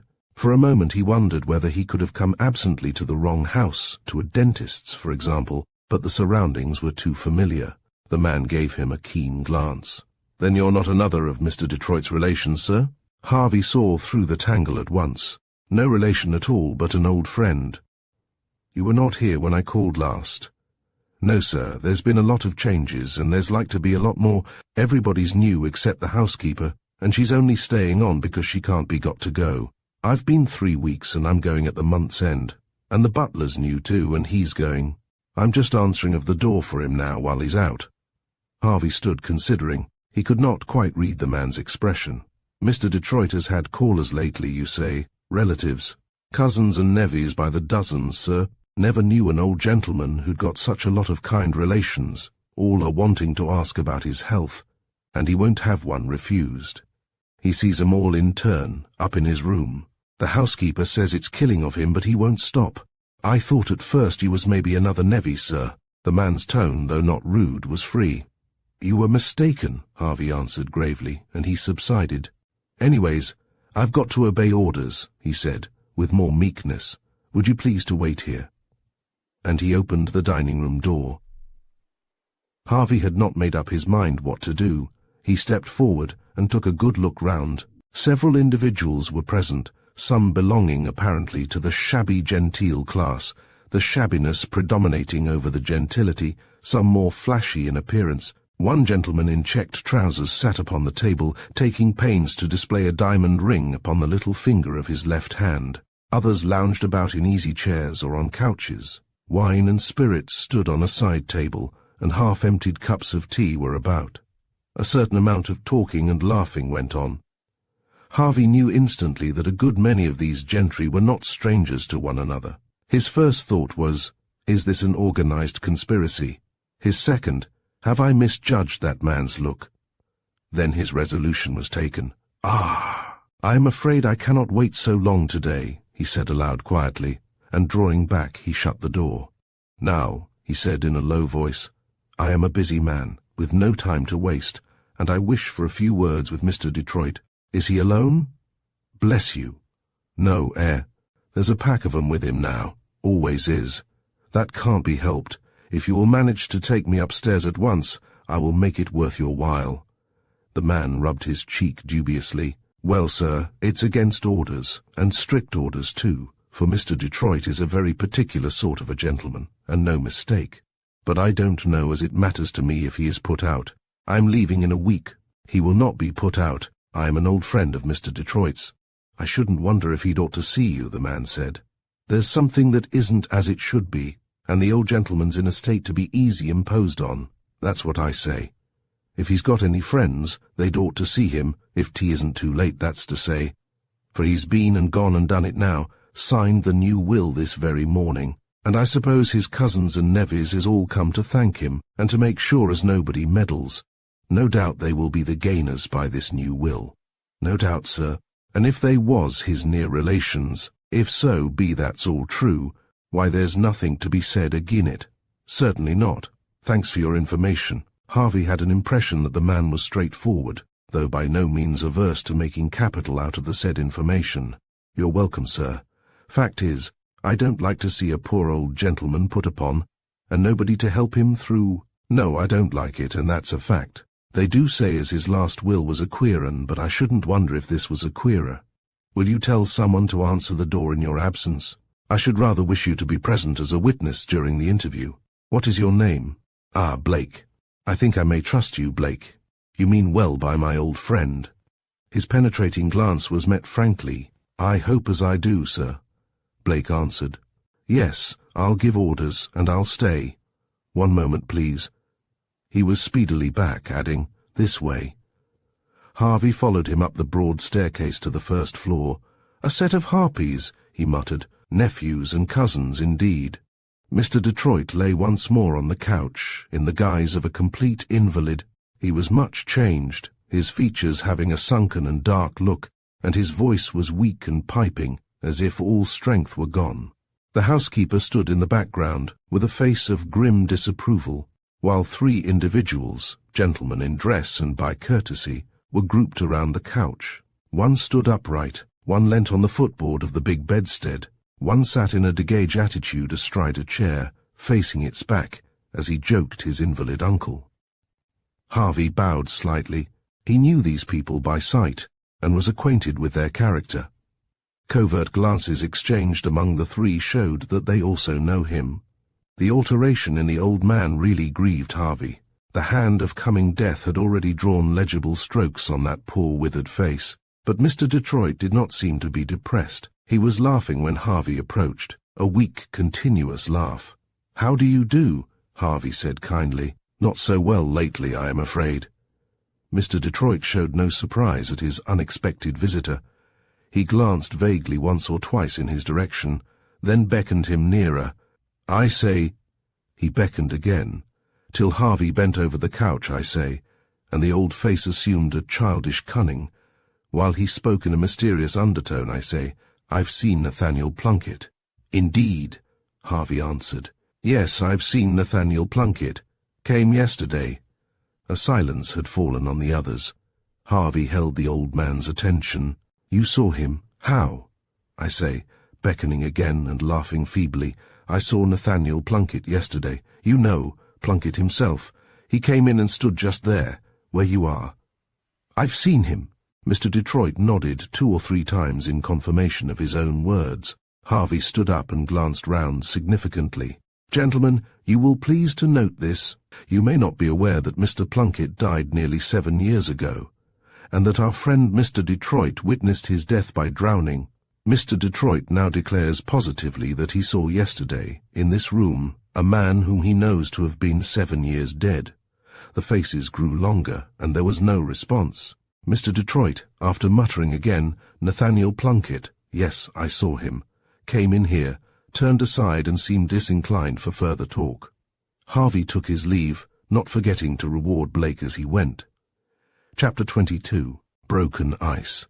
Once more Gabrielle Harvey had come to her brother's house. Somebody besides Harvey was more than glad to see again that fair young face. Campion had lived upon recollections of it month after month. Time had deepened rather than lessened the impression made on him. He could have no manner of doubt now about the state of his own feelings towards her, and indeed nobody else could have any doubt about them either. But Gabrielle's state of mind towards him remained still an unknown quantity in calculations as to future events. She had come earlier this year than last, and a late frost held London in its grip. 2 days after her arrival, the brother and sister sallied forth to watch the crowds of skaters in the park. A low grey sky contrasted with the white ground, but despite the greyness, people were full of merriment, much more gay, Gabrielle thought, than when performing the stately carriage circuit on balmier afternoons. Her own face, sparkling with enjoyment, won a good deal of attention. She was rather shy of skating in so large a concourse, though quite capable of it. Looking on was perhaps the more amusing to her unaccustomed eyes. As she clung to her brother's arm, chatting, she presently noted 3 little boys in well-patched knickerbockers sliding in a retired corner, while a tall girl stood watching them. A girl of any age, Gabrielle thought. She had so young and yet so old a face. It was a pretty outline of feature, seen sideways from Gabrielle's position, with long lashes drooping over sorrowful grey eyes, and a patient curve of the full lips. The girl's dress was very plain, yet neatly and gracefully worn. She had no furs like Gabrielle, only an old cloth jacket and a knotted silk scarf and a small brown bonnet of unknown age. But what a sweet look! Gabrielle burst out softly as the finale of her cogitations.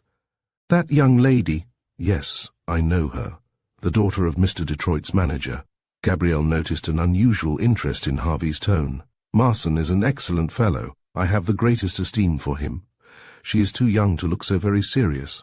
I should like to see her smile. Poor girl. I am afraid there is cause enough. Small means and large family. The mother incurably ill, and the father just broken down. Ted, and you can tell me so quietly. Why isn't something done? Why don't you help them? How? I don't know. Give them what they need. My dear child, it is not so easy.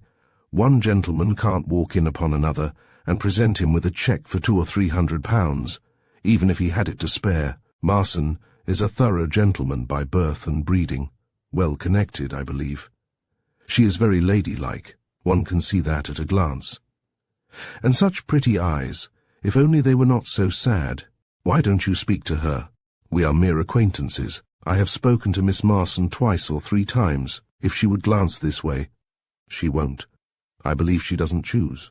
Or perhaps she has forgotten who you are. You must get me to know the Marsons. Do, Ted. As she spoke, Campion stood before her. He and she had met the day before, but for a few minutes only. Campion had dragged since through interminable hours of alternate hope and despair. Hope struggled uppermost as he met her sunny glance. For the moment she lost sight of the Marsons and their troubles. Don't you skate, Miss Harvey? Yes, in the country, but not here. I'm not used to such a crowd, and it is such fun seeing all the people. Don't let us keep you off the ice. Campion had not the least desire to skate that day, and he said so. Gabrielle was kind enough to seem unconscious of the skates dangling from his left hand. By the by, have you heard the news? He inquired suddenly of Harvey. No. What news? Mr. Detroit's death? No. Quite sudden this morning. Nobody expected it so soon. I heard by accident. The sad-faced girl, watching her little brothers, happened at this moment to be within earshot.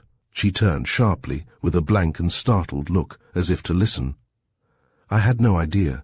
I wish I had called again, Harvey said in a troubled manner. Poor old man. You have been so busy, Gabrielle observed. She drew his attention to Ella Marson's scared face, and his hat was immediately lifted.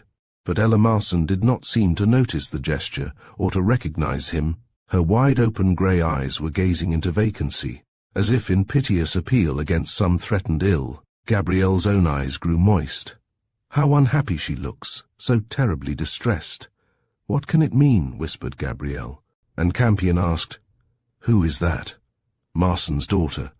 I am afraid Mr. Detroit's death may be a serious matter to the Marsons. If the business passes into fresh hands, a younger man is likely to be preferred in Marson's place. Harvey spoke low. He is very dependable. It is not impossible that he may be kept on, said Campion. A shriek arose, shrill, sudden, and echoed by many voices.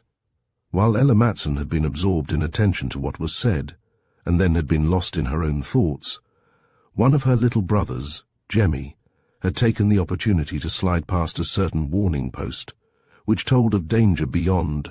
For 3 seconds he enjoyed the forbidden delight. Then the ice yielded beneath him, and with a piercing cry, he went down out of sight. Chapter 23. Nay, Rescue. No sound escaped Ella's lips as she rushed over the slippery surface towards that perilous neighborhood. But another was quicker. As she sped along, Campion dashed ahead, and Harvey's hand came upon her arm with a firm grasp. No use for two to go. Wait, as she struggled wildly to escape. Wait, Miss Marson. No, no, I must, panted Ella. I ought to have been looking. Oh, how could I forget? Oh, Jemmy, Jemmy. They are bringing ropes and planks, Harvey said encouragingly. See, Campion is getting near, and you could not do more. The weight of a second would only break through and make matters worse. She gave him one mute glance of agony, which stirred him as Harvey was not often stirred, and then allowed herself to be led to his sister's side. Keep Miss Marson here, Gabrielle, he said briefly. I must see if I can help. The girls stood side by side, not speaking. Only Gabrielle's little hands stole into Ella Marson's, and the two hands remained locked together. Until that moment, utter strangers, they seemed suddenly to have become one in fear and hope. But they did not even exchange glances.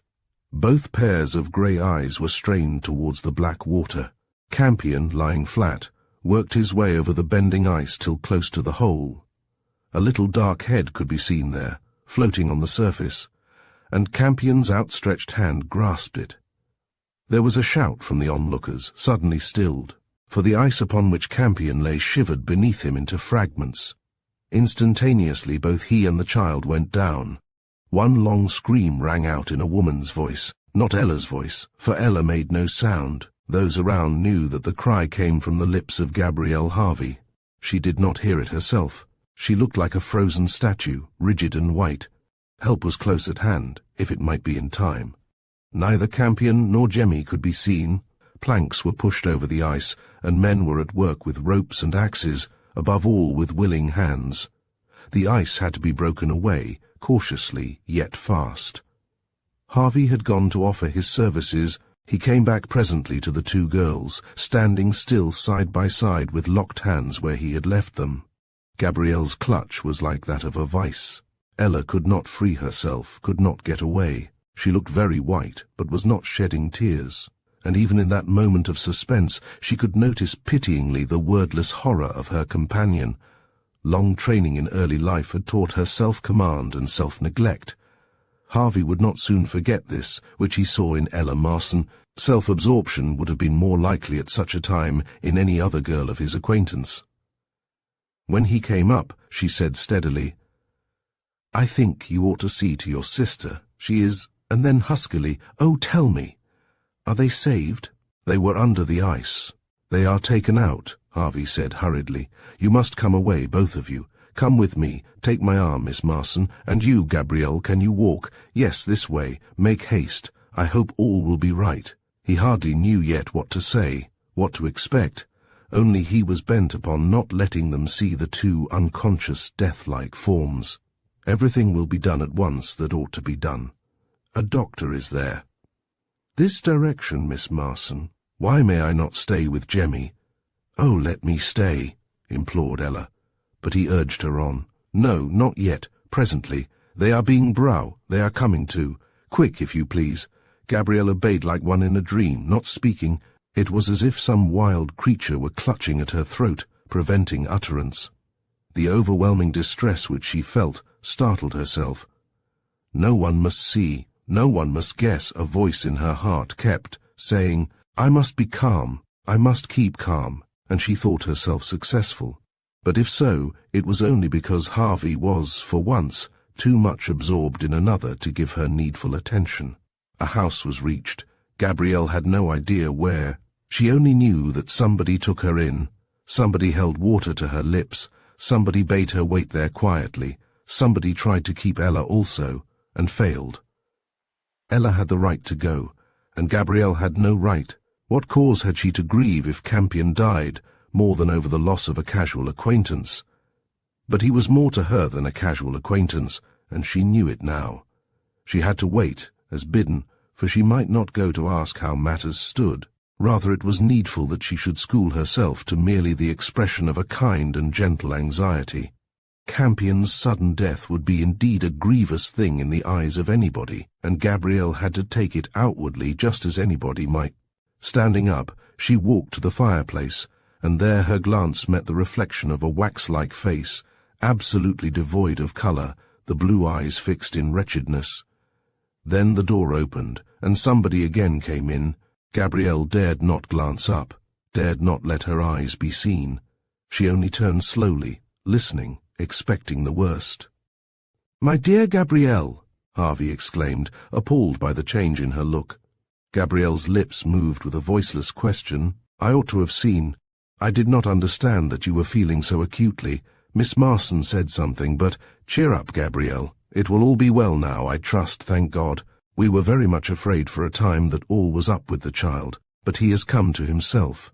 Miss Marson has behaved nobly. She might be a woman of 30, so composed and ready. My dear girl, you really are too sensitive." This was for the benefit of another auditor just entering. "Come, try to give me a smile, and be natural again." Gabrielle could not hear, could not understand what he said. She listened in vain for Campion's name. Would Edmund never go on, never say another word? What could this dreadful pause mean, except the worst? The pause lasted 2 seconds only, but to Gabrielle it seemed endless. She was strung up to the highest pitch of endurance. "Miss Harvey, Gabrielle, you are ill," another voice exclaimed in a tone of deep concern. Gabrielle could not help herself. She turned towards Campion, held out both hands with one low cry of relief, and then burst into a passion of weeping. "Come, come, come," Harvey said, shaking one arm gently as if to rouse her. "My dear child, you are quite hysterical. What does it all mean? The shock, I suppose. Yes, I ought not to have left you so long alone. Did you fancy Campion was drowned? Come now. I must get you home as fast as possible." But Campion had the 2 little hands in his grasp, and seemed by no means anxious to give them up. "Would you have cared very much if I had been drowned?" he asked softly. Chapter 24. At waste paper. Harvey saw his sister safely home, having rather hurried her away from Campion. It was very easy to see whither things were tending, but he did not particularly wish a denouement to take place just then, during a time of general excitement. The drive was silent and not long. Gabrielle began already to feel ashamed of the feelings she had betrayed. Only, side by side with the shame was a dawning of new happiness. Harvey said nothing till they reached his house. He went indoors with Gabrielle, spoke a few kind bracing words, advised 2 hours' rest in her own room, and re-entered the hansom. 10 minutes brought him to the porch of a goodly West End mansion, inhabited by a friend of Harvey's, more strictly speaking, a friend of his father's, who was also an eminent judge. Harvey alighted, dismissed his chariot, and made his way to the front door. The eminent judge was at home, and very much engaged. Harvey's card, however, proved potent, and the dignified butler led him across the hall to a shut door, within which he speedily found admission. There a huge fire blazed merrily, and piles of books and papers upon the writing table almost hid from view the undersized slight man beyond. Harvey could see only the expansive forehead, overshadowing a pair of deep-set and critical eyes. "Ha, my friend Harvey. How do you do?" "Quite well," asked the judge, with his inviolable air of composure. "Yes, very busy, but I can spare you a few minutes." "I will not take up much of your time," Harvey said apologetically. "There is a certain point on which I should be glad of your opinion." "By all means," and he was motioned to a chair, the judge resuming his own seat. Harvey thought for 3 seconds, not longer, how to open what he had to say. He had already decided to present the case in supposititious terms. When he began, it was without preamble. An old man, worth some £50,000, falls into ill health, and makes his will. He has no living relatives, and he leaves the whole between two of his friends. Two, at least, in whom he feels a kind interest. Nearly a year later, he again falls ill. He then makes a new will, no matter under whose influence, entirely subversive of the last. This will receives his signature, and on the same day a singular thing occurs. The old man has once known intimately a certain individual, John Smith, let us say, and several years earlier has with his own eyes witnessed the death of John Smith by drowning. Upon the day that the new will is signed, a friend calls to see him, and, in the presence of 3 other gentlemen and 2 servants, he seriously assures his friend that, the day before, this same John Smith has paid him a visit in that very room. The assertion is repeated and insisted on. Harvey paused, then asked, would the new will stand? The eminent judge put a few brief questions, receiving brief replies. When his opinion came, there was about it no tinge of hesitation. Such a will would be worth no more than waste paper. If you were a legatee by the first will, you would contest the second? Undoubtedly I should. Harvey thanked his friend, apologized again for the interruption, and withdrew. As I expected, he said to himself, passing down the stone steps, but it has been touch and go. If I had not called exactly when I did, the machinations of that miserable crew would have succeeded. It was mere chance, as one talks of chance, that I met Campion there and then. I do not believe in chance, however. May it not be meant that the money should go to some better purpose? Even then Harvey did not return home. He stepped into an omnibus, and went some distance before alighting. Thereafter, finding his way on foot to the Marsons' home, it was only natural, he told himself, that he should call to see how they were getting on, and whether the parents were the worse for hearing of their little boy's peril. But it appeared that Ella, with a thoughtfulness beyond her age, had guarded them from any needless shock. They were only much moved and very thankful. Ella was suffering, he could see. She looked so pale and hollow-eyed, but she had no leisure to think of her own feelings, or to rest. When he spoke a word of sympathy, she nearly broke down and begged him not to go on. Yet somehow he fancied that she liked it from him. She asked him to see her father, and Harvey came away from the interview, touched with the man's quiet endurance of trouble. If this money should come to him and Campion, the first consideration would be the question of Mr. Marson's due. Harvey made up his mind on that point. As he had told Gabrielle, he could not walk in to present the Marsons with a cheque for their necessities, but it would be quite another matter if, in making use of Mr. Detroit's accumulated hoards, they were to weigh the just claims of those who had long worked under the old man for an inadequate return. Harvey could not get Ella's young, sad face out of his mind. It haunted him incessantly. Campion came next day to dinner, not, however, to hear of the interview with the eminent judge.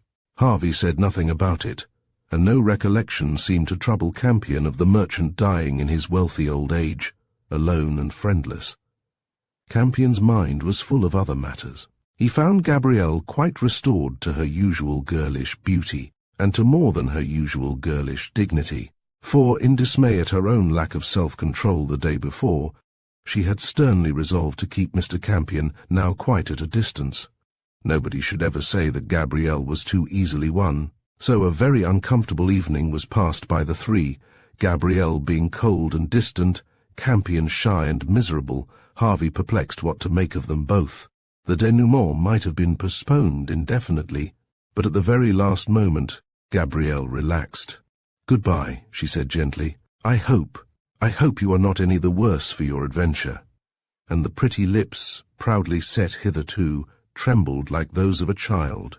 Harvey was considerate enough to walk out of the room on some flimsy pretext, and Campion was prompt to use his opportunity. Thus, before nightfall, Gabrielle and Arthur were engaged. Days passed, and each will was put in claim. After many days, the opinion of the eminent judge proved to be correct. The last will was found to be literally worth no more than waste paper. That one feeble utterance of the old man about his quondam friend, Nathaniel Plunkett, defeated all the false claims of his would-be legatees. The large sum of £50,000 falling thus within the absolute power of Harvey and Campion might well have proved no small temptation to them. Had they spent at least part upon themselves, some observers would scarcely have been astonished. for they were not strictly bound to devote the whole to charitable purposes, although in a measure this was implied by the terms of the will. But they rose superior to the temptation, and it speaks well for human nature, not human nature unaided, that they did. The much-needed hospital for Portminster was built by Harvey, and some such scheme as Campion had devised for city toilers was carried out by Campion. Before these greater matters received attention, however, the needs of the Marson family came up. Through the strenuous exertions of Harvey, Mr. Marson kept his situation, and not only kept it, but had his salary raised under the new heads of the business. Moreover, he was persuaded to accept from the Detroit Fund a check in additional payment for his past services, not indeed very large, but yet enough to go far towards ending the bitter poverty from which he and his had suffered so severely in time past.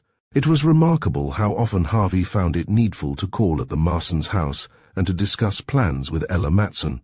Gabrielle wondered first, and then was delighted.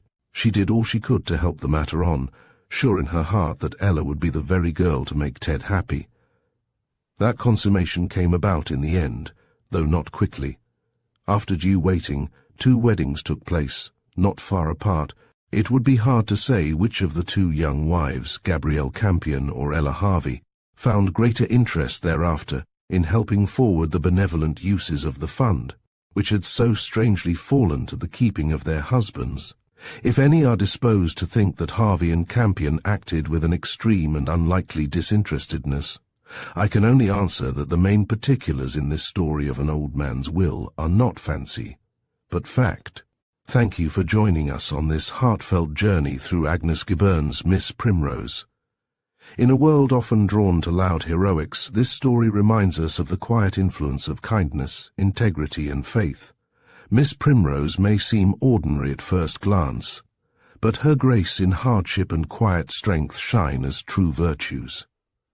We hope this tale has inspired and comforted you as much as it has us. Don't forget to subscribe to Storytime Haven for more timeless stories that speak to the heart. Until next time, keep the light of good stories burning bright.